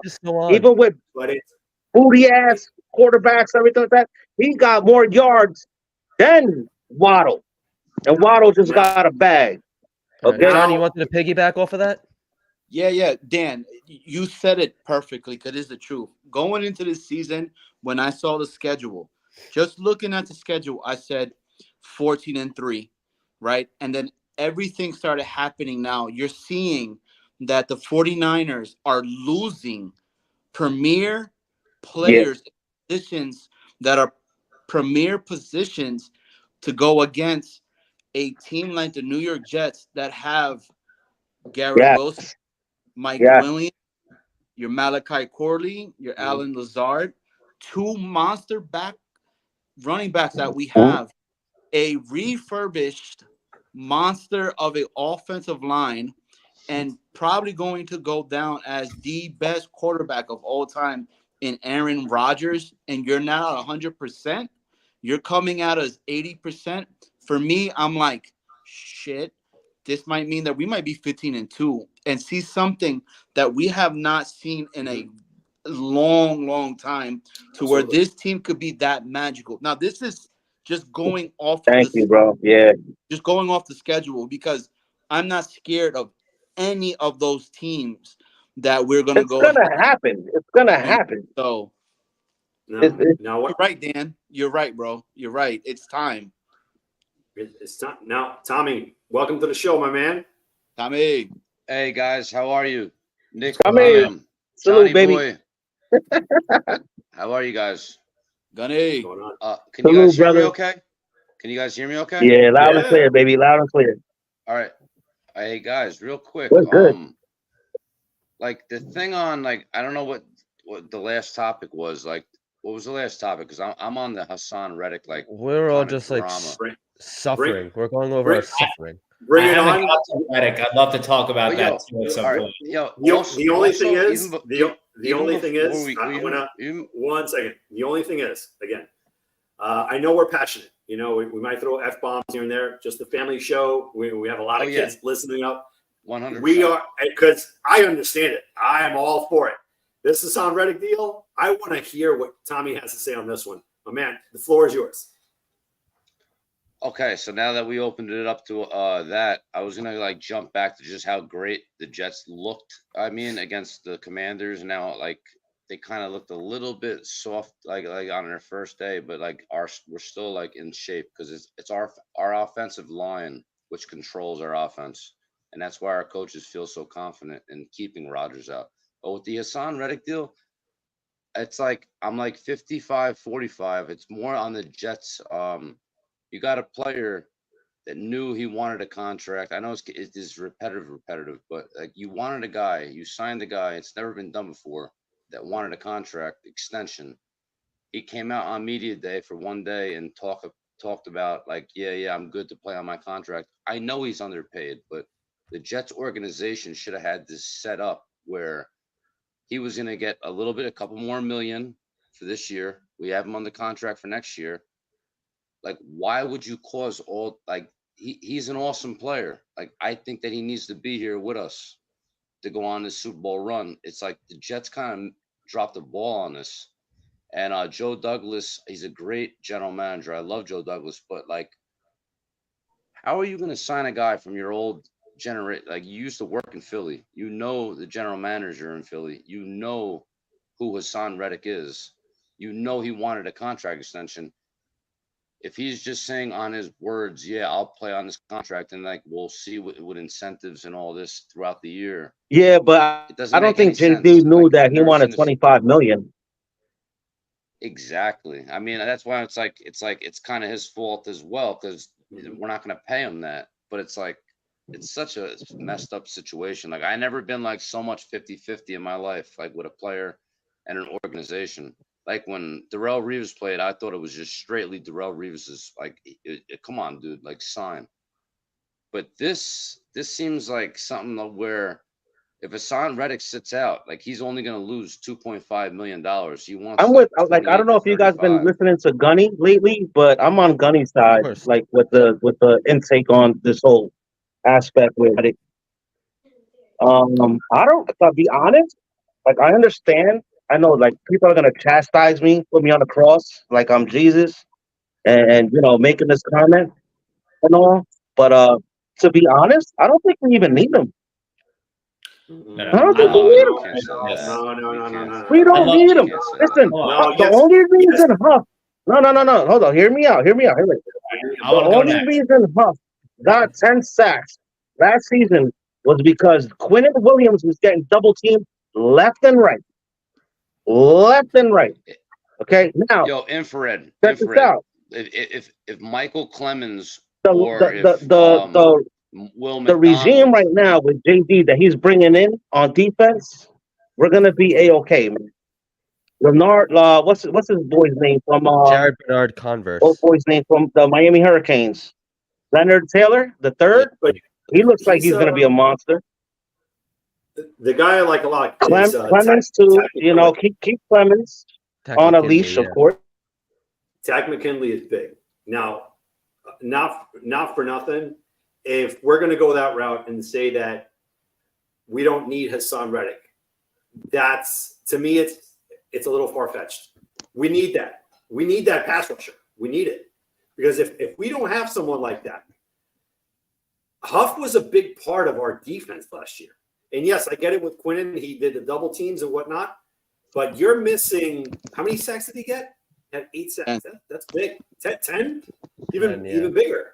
So with Hassan Reddick, he brings something else to the table. Now, is it imperative to sign him right now? That to me is the big question. Are we in a rush to give him the bag right now? Which again, it's not looking good on his side. Who is going to trade for him? Who's going to trade for him? Who's going to trade for a player that is going to hold out, just traded, not looking good, going on Twitter, trade me. And then Joe Douglas is like on Twitter as well, that whole post, we're not trading you. It doesn't look that good that it's going to come to an agreement anytime soon. I think it's going to come to fruition probably week 4, week 5, and I'm fine with that. I'd love to chime in on this real quick because I've Yeah, been go dying. for it. The floor is yours. All right. So the first thing I want to talk about is Hassan Reddick is extremely important to this defense. Let's not get it twisted. Like if we win to win a Super Bowl, we need Hassan Reddick. For the Jets defense to be good or great, I don't think we need him. But we lost JFM because of, part of this reason, right? Our defense got weaker. We have to fill like 3 holes. Like there's like 75% of like the plays what we lost for like those 3 guys that we lost, right? So it's just I'm not in agreement with that at all. Like I definitely think we definitely need Hassan Reddick, but I also kind of agree with Tommy. It's like a very difficult situation that we're in. Like I'm very 50-50, but I honestly lean more towards the Jets side of things.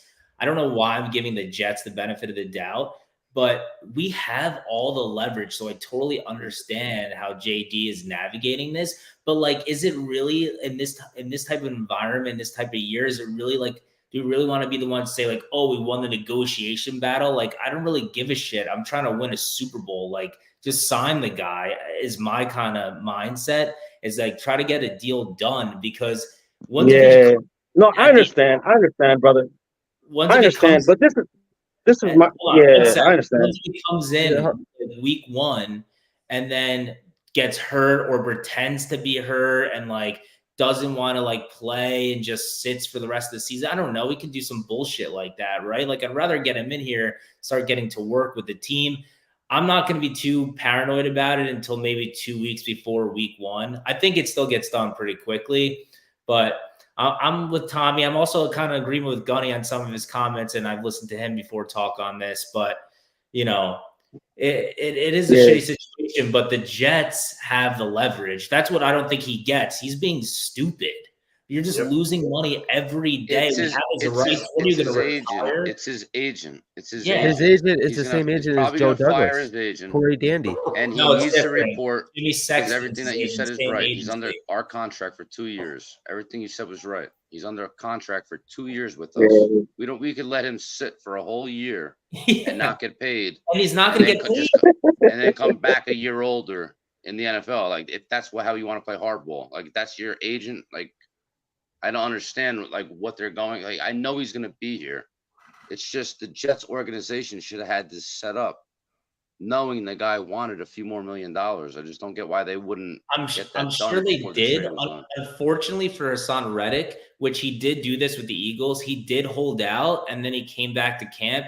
He should have stood his ground then with the Eagles because now he's coming into a new organization where he hasn't proven himself to the Jets fans. He's proven to the Jets organization in any way. So it's hard for us to go out and then pay him for past production at 30 years old. So he's in a bad situation. Unfortunately for him, he never got the bag like he should have got the bag years ago, right? So now he's fighting to get that bag now. And I just hope the Jets can come to some sort of agreement where I don't give a shit. Give him $25 million guaranteed this year, and then that's it, or something. Make the guy happy. Just get it done. No. You got to keep some money. I can't do $25 million a year for him, bro. He didn't prove nothing this year with us. That's just me. I can't do it. Guys hear CJ Mosley's press conference after today's practice? That's a true leader. What he said, that was a true leader. 100%. Oh, about Hassan Reddick. They asked him a question about him. He was basically like, he's not here. He hasn't participated. I'm gonna like short it down. He hasn't been here. He's not here. Like we go about our defense like as if he's not here. And when he reports, then he'll have to adapt to us and be, in fast terms. Like he'll have to adapt to us. Because CJ Mosley that's my defense. He's not worried about if Hassan Reddick's coming or not. Like, you know what I mean? Hey, Dan and Liam, can I say in regards to the whole Hassan thing? Yeah. So Gunny is like literally taking every single thing that I want to say. Love Gunny, man. As of right now, I say this to Reddick. You're not a Jet yet, right? He's not the guys that is in there with him. Do I think he makes us a lot better? Hands down, yes. What that guy has done within the league, right? You cannot say that this dude's a bum because he's not. But when you guys were saying in regards to the Huff situation last year, Dan, it was in garbage time. 7 out of those 10 sacks or 11 sacks that he had last year. Now, sacks are sacks, regardless of what it is, right? But that dude did not want to be a Jet. And what's going on is the culture that they're building right now is if you want to be with us, then it's not about the freaking name on back of the jersey. It's about that patch that you're wearing in the front of that jersey itself. Right over your heart. Because that's how teams win. And that's how they continue. It's the schemes that we have set up. Thank you. Moving forward with playing with leads, we're going to see a different level of the defense that we have yet to see, because you're going to have guys that are going to pin their ear back and they're going to be blitzing. What guys? Let's not be delusional here. Clemens sucks, okay? If you're talking about Clemens being the guy, and then Will McDonald, I have no idea what the hell this guy's doing. He's like 220 pounds. But do you trust? I agree with you. But he's like 230. But he can only do a spin move. I watched him in Carolina today. He was getting stuffed in the practice. Yeah, we agree with you, brother. We agree with you. But do you want him to put on 20 pounds in the offseason? Do you and trust he came back the exact same size? Coaching on our end. Do you trust him? Yes, I do. Maybe that guy with what's his Tarek? That guy. McKinley. I like him a lot. Maybe that guy. But. That's what I'm saying. Like, there's gonna be another player that's gonna step up that we're not talking about and that we're not thinking about, and we're gonna be like Hassan Reddick, who I trust the defensive coaches that we have, and I believe Leonard Taylor the third. What was that? Leonard Taylor the third. This is typical Jets delusion sometimes where we're trying to convince ourselves that like there's these guys we're going to coach up. Like it's not like, yes, great, but like they're not Hassan Reddick. We need to realize that. Right. But you heard what I just said though. Like I believe. I'm with Panos on this one. You have someone that's proven over the years. Like to me, Huff, I liked Huff. I wouldn't have paid him. But you have an upgrade, and that upgrade is Reddick. To me, you've seen it over the years, and he plays to the max. He averages, 10 and a half, 12 sacks a season. What he would bring to this defense would make this defense already a top 5, a top 3. That's top 2. Even top 2 in that realm. That's why to me, Reddick is what we have missed since John Abraham. I know we want to throw Jermaine Johnson in there. Brother Dan. But hold on 1 second. One second. That's the problem. And Brother Dan. But in 1 second, that's the problem, right? We're looking at Jermaine Johnson last year. He took a great step forward. Great. I love it. Huff, fantastic. But there's not that pure pass rusher. We haven't had that since John Abraham, fellas. We haven't had that at all. Nothing like that. Don't give me this Calvin Pace. These are all bull rushers. Jermaine Johnson is a bull rush pass rusher. Hopefully Will McDonald becomes that. Hopefully. But we know the realistic. And that's the guy that's holding out right now, Reddick, is a pure pass rusher. And not only that, he strips the ball. He causes turnovers. It's more than that. I get it. We're trying to play hardball, this and that. It is a really bad predicament to be in. To me, it's a Super Bowl year. It's a run. We don't know what's going to happen in 2025. Pay the guy. And I got a response. Yeah. Yep. Let Gunny. First of all, Gunny, come on the show, man. And then Come on, Gunny. With Reddick, yes, obviously, no other team has wanted to pay him, but we traded for him, so we made our bed regardless. So it is what it is. I'm not saying we have to give him XYZ dollars, but I don't want to be in the situation where I'm letting this guy sit for the whole season. I want to win the Super Bowl. It's not my money. I don't give a shit. Just pay the guy. We're trying to. Is there any concern that he's been on 3 different teams? I mean, I heard he's not a character guy that like gets along with his teammates. Like he's just all about himself. He's been on 3 different teams and he did this, which I give him a lot of credit for. But it's not like he's been in one franchise that got all these sacks. I don't know. I don't know teams about keep that. trading him. I don't know about that. I'm not sure. I just think he was played out of position in Arizona for so long. And then he really didn't find himself. And then they finally put him in the right situation. And he's turned into an unbelievable pass rusher. He's just turned into one of those guys that has become like a mercenary, essentially. And I think that's what he's pissed about. And he wants to get paid and get paid big money where you see, what's that guy, Hunter in Arizona, that type of situation where that guy got paid and he's getting paid a shit ton of money. And Reddick's better than him, right? So that's his mindset. And I get his mindset. The problem for him is he should have stuck his holdout in Philly when he came back, and now he's on a new team, and it's a vicious cycle for him, unfortunately. And he continues to not realize he has no leverage. The smart move for him is come to camp, be a good player, take some incentive-laden deal where we're giving him a certain amount of money to sweeten the pie a little bit, and then put into perspective, if I go off this year, then I'm getting paid by the Jets next year or somebody else. Because then there's no more fucking around, no more messing around with me anymore because I'm available now. There's no better incentive, right? If you think about it, no better incentive than money. So if you want to get paid, right? Let's say this year, let's say the guy wants to get paid $28 million. All right, you know what? We'll start it off slow. We'll give you the $14 million this year. You get to 15 sacks. I'm telling you, he'll get to 16. He's that good, fellas. He's that good. You get to 16 sacks. And now, if the Jets, let's say he gets to 15 sacks, right? It's the last game of the season, and Saleh pulls him out, then it's a trash organization. You can't do that. You can't do that because he just gave you a deal right now. To me, that's where it's all going to boil down to. It's going to get to a certain point where it's going to be highly incentivized.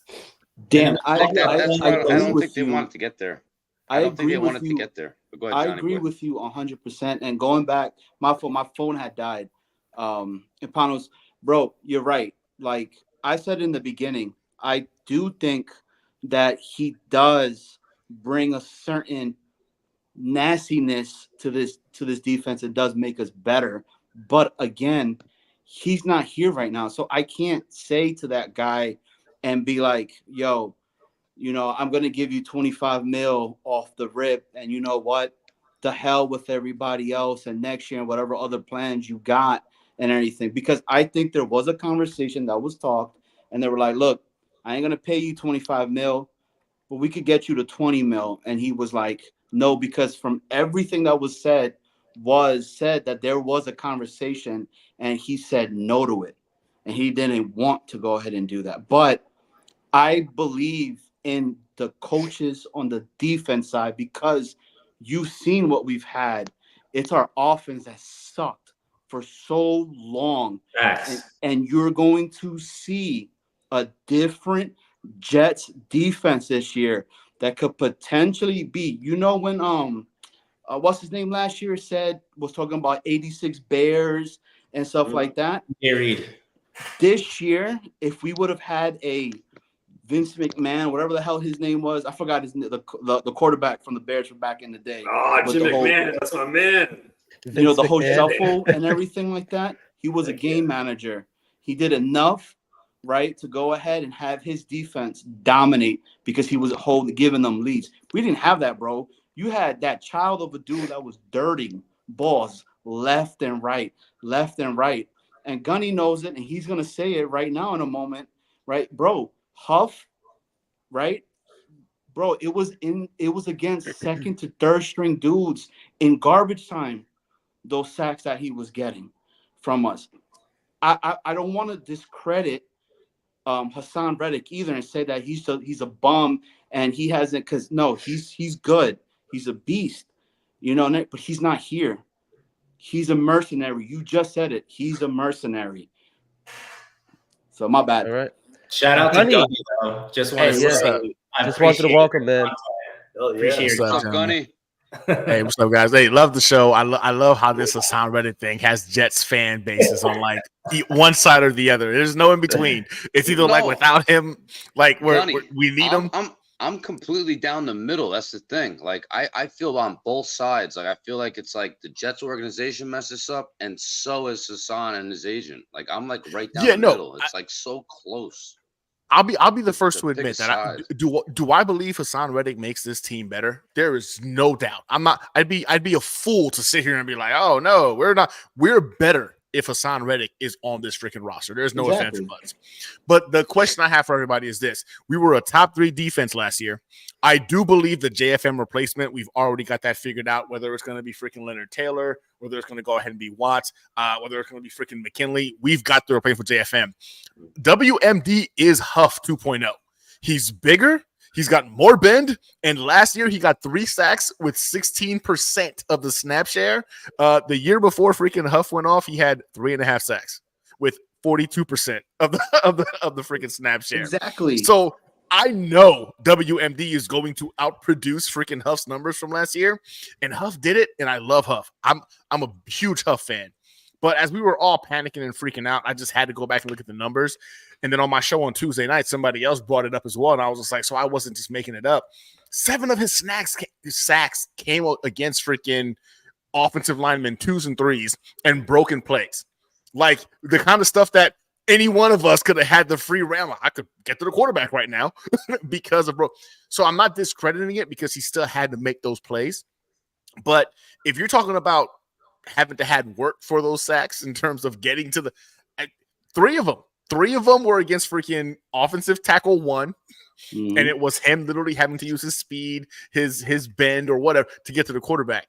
So that's where I look at when I look at it. Okay, replacing JFM and replacing Huff. That means the New York Jets defensive line, a top 3 unit last season, is right where they left off at. JFM wasn't anything special. Love JFM, but let's be honest. The guy was a jack. He was just another guy. And I think the replacement for him is obvious on our roster, whether it's going to be freaking Watts, McKinney, whatever, Taylor. It's Fatu. Or Fatu, right? Yeah, it's like, Fatu. I'm confident that JFM's production's been replaced. And I really believe Will McDonald has more tools in his bag to replace what Huff did. So the question then becomes, okay, Reddick, right? Yes, he makes the Jets better, but are we really under the impression that being a top 3 defense in the NFL is not going to be enough for us to win a Super Bowl? Being the number 1 defense definitely makes us feel a lot better. We had that dog in there that's going to go ahead and get after the quarterback when we had those leads. 100%. He is a pure pass rusher. Makes us better. But I want Huff on. I'm sorry. I want Reddick in the building. What I'm saying is, in terms of the impact of this Jets defense, I'm sorry, man. I don't see why we're freaking out about it. The one thing this coaching staff has proven to us is that they know defense. 32nd ranked defense 3 years ago to top 5 and then top 3 in back-to-back years.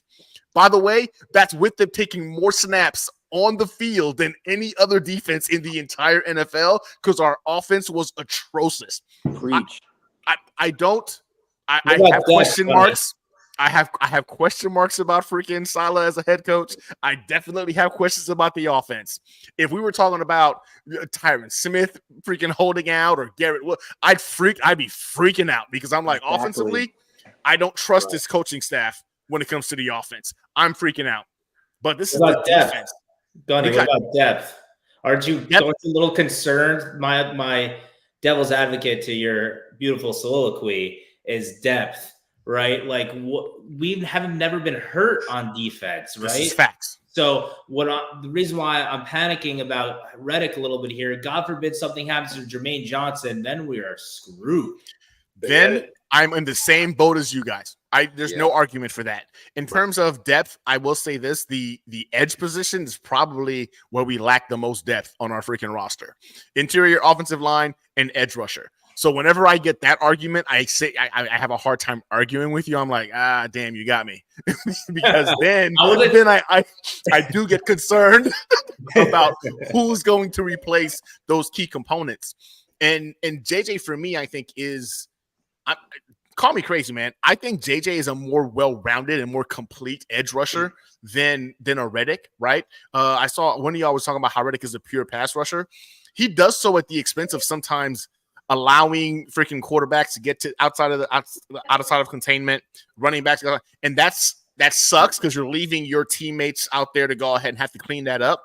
Whereas JJ won't do that. He's going after the quarterback, but understands his assignment to go ahead and contain as well. So I think no matter what, the best edge rusher we have on the roster right now is JJ, and that's with Reddick in the building. I know the sack numbers look appealing, but the more and more I look at this whole Reddick situation, man, listen, Howie Roseman is not an idiot. The Eagles organization has done an incredible job at building, at identifying talent. I mean, hell, we've given Joe D so much credit because he came from that tree. Bill Belichick used to do this all the time, right? He would let a star player go, and everybody would lose their minds like, what was he thinking? And that dude fell off of a cliff the following year. The fact that they were not willing to pay him when he's put up this kind of production on their roster, I really feel like we're not asking the bigger question here. It's like, what do they know that we don't, right? Because if you didn't notice it, not many Eagles fans came out freaking the hell out about freaking losing Hassan Reddick. They got Huff. They got Huff. But we as Jets fans have been on the record as saying what? That Reddick is significantly better than Huff. So I don't know if that's a fair argument. Like if you're losing a Pro Bowl, all-pro freaking edge rusher, I know we would be pissed off as Jets fans. I have heard nothing on the Eagles Eagles fan base side, like, oh no, we The lost Eagles fans Hassan were Reddick. coming into our shows and asking us questions about Yeah. Huff. They were coming in. They were like excited about it. Yo, Hey. I know this is a Jets thing, but what about your boy Huff? How good is that dude? I mean, just keep in mind, the thing is what separates Reddick from Huff and against JJ, to me, is the element of the forced fumble. You know, again, when he was with Arizona, he did, 6 forced fumbles in 2020. Again, 2 with Carolina, and then it went back up to 5 in 2022. He has that in him. But and last year it was 1. Last year it was 1. But even the people that are around him, like if you put him into a system with Quinton Williams, right? So he's due. That means he's due 5-2, 5-1-5 now. That's look at Will McDonald's college fumbles, forced fumbles and stuff as well, Dan, because that's what he was known for coming out of college. But again, now let's say you bring Reddick into the equation now, alongside with WMD, right? So now it's 2 powerhouses that turn the ball over. That to me is one of the things that are lacking in this awesome, great defense is not turning the ball over. Like you have Sauce. I love the guy. Start getting some more interceptions, man. Start getting turn the ball over. Not only that, interceptions, fumble recoveries, go the distance. 100%. We need touchdowns. You know what I mean? Like this is an all-in year, and we need everything, every ounce. And we brought it up before, right? That the past 3 years, we have a defense that is great. Mm-hmm. But because of the quarterback ineptitude, there's no kind of yin and yang, right? Now, at this point, you keep Aaron Rodgers healthy. You're up, 14-3, 21-7, 28-14. At that point, that's where the defense has to shut teams out. And I'm not talking about the fourth quarter. I'm talking about the middle of the third quarter. You come out at halftime and you just start remembering. The defense has to start remembering. Again, Quinton Williams, Sauce, DJ Reed. Just remember about what happened in 2022, 2023, all that. Let's end it. Let's end this right now. The game is right there for the taking. These garbage teams that we're going to be playing against, the Titans, Denver, Vikings, annihilate them. It's over. The same old Jets stigma, gone. Enough is enough. I said it before. The Pats, sweep them. Sweep them. When we go to New England, I don't want to hear this, Gillette Stadium, it's kind of hard to win there. It's windy. No, we bring the hurricane there. It becomes windy for them. You know what I mean? Become the dragon. Buffalo. Yes, the dragon, the freaking eagle, whatever the case is, win the game. And that's the whole prelude of this, right? Is we're done being the same old Jets. We're done with it. I love our discussions, but it all ends week 1. What do we do week 1? I don't want to shit the bed. I'm sorry. Sorry for my language. I don't want that anymore. I want to win. I want to beat the hell out of the Niners. I want to go there and make a statement. Not, we almost pulled it off. None of that. The whole thing, man. Start the season 6-0. It's feasible. It's not like I'm talking out of a box or whatever the case is. Yeah, you're not. It's there. You're right. Yeah. You know what I mean? Hey, Nick Gumby, Liam, Johnny Boy, Panos? Is that how I say it? Panos? Yes, sir. Panos. Yes. Yeah. Let me ask you one question, okay? All right. Will McDonald came in. They wanted him to gain weight. He came in last year at 235. They have him listed this year at 240. I'm sure he's probably still 235. But for a defensive end pass rusher to play in the NFL, even when Duzable. Yes, great guy that plays on the Jets Central. He said to make it as a D end at 235, 240, either you have that spin run rush or you're screwed because the offensive tackle could just know that you have that one only set move. And if you're so light, you ain't getting to the pass rush. So that was my only thing. Like they wanted him to gain like 10 to 15 pounds of muscle, but he came back the exact same weight. They say he's stronger and faster, but like if you don't get Hassan Reddick in here and you have Will McDonald as your starting, or if you have even worse, Yep. You know, the other guy that is cursing off, giving middle fingers. What's his Clemens. Yeah, like I mean, that guy's not a starter at the end in the NFL. It was I'm just gonna go. Reddick, like not even close. Yeah, no, I'll go first here, but I'm gonna hop off on after this. I got work in a couple hours, so sorry. 3 hours of sleep is gonna be nice. Stay with us, man. But yeah, no, seriously. I mean, like, listen, the thing that we're forgetting about Will McDonald is like I have my doubts about him in a way, but like I'm rooting for him. I like the kid. You know, he jumps over cars, which is cool. You know, I don't know if he spins around cars, but that'd be cool too. But he's a first round pick. They saw enough, and like, don't get me wrong, I do not think that he was supposed to be. It was supposed to be Broderick Jones, and then Bill Belichick and the Steelers had to screw us one last time. But he's still a first round pick. Go out there if Hassan Reddick is not here and prove why you're the first round pick. Simple as that. But with that being said, you guys talk all night long. I really don't care. Thank you guys. I'm just gonna hop off because I got work in a few hours. So Liam, we'll close up shop. We'll close up shop together, man, because I got to get going. Got a long one, but guys. I'm gonna say one thing. So, I'm gonna say one thing. Did the weight issue the have weight anything thing? to do? The weight thing? thing? I heard the weight thing, right? How much does Hassan Reddick weigh? Anybody know? He's like 260, 255. 230 pounds. Yeah. Hassan Reddick weighs 230 pounds. You, bro. Every time I heard the weight thing about freaking about our guy, I'm like, Hassan Reddick weighs 230 pounds. Yo, I didn't know that.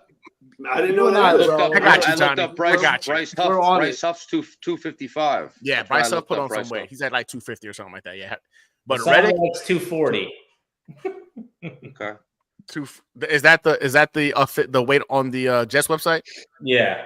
If you look at his weight in terms of off season, like exit interviews for the Eagles, he's at 230. I think it's crazy he's at 240 and they haven't actually had a chance to really see him, but I digress. As to why they would do that. Yo, this was awesome conversation, Dan, Liam.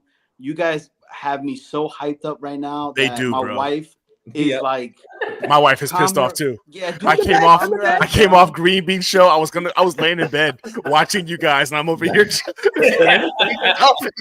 she's like, "What are you doing?" I'm like Superman. You gotta go back to the booth. I gotta go to the studio. I'll be back. Yeah, bro. Yeah, but it's the truth. Like I believe in the coaching staff on the defensive side, man. And this year is our offense that needs to step it up, have leads for us. And I'm telling you guys, we're going to see a different level of this defense that we could potentially be like Hassan Reddick, who you guys remember in the beginning of the season when this idiot wanted to go ahead and hold out now we're going to be paying him $12 million next year to go ahead and play with us. Just saying, you know what I mean? But it feels like that, guys. Like, I'm telling you guys, man, we're going to see some insane freaking cornerback blitz that are going to be coming. Yeah, let Liam get off. We're good. Appreciate you guys. Guys, listen, huge thank you to, again, Quincy Enunwa. Sorry for pronouncing his name incorrectly, to Quincy Williams. Guys, Liam, thank you. Everybody, Panos, Tommy, Johnny Boy, Gunny, again, Infrared, everybody. Thank you so much. If you haven't done so already, please hit the subscribe button, hit the like button. Just trying to make this grow. And again, thank you so much, everybody. Let's go, Jets. Call in next week, guys. For sure. Yes, great show, definitely, guys. definitely. Have a great night, everybody. Jets, Jets. Quarterback, Ken O'Brien of California Davis. Just 14 that first time, now going long. They got a wide open man, and he makes the catch. It's Braylon Edwards picking off. Braylon Edwards will take it home for the touchdown. 80. First down in San Diego territory at the 47-yard line. Big draw. And Pennington going for 6. Deep down the field, and it's caught.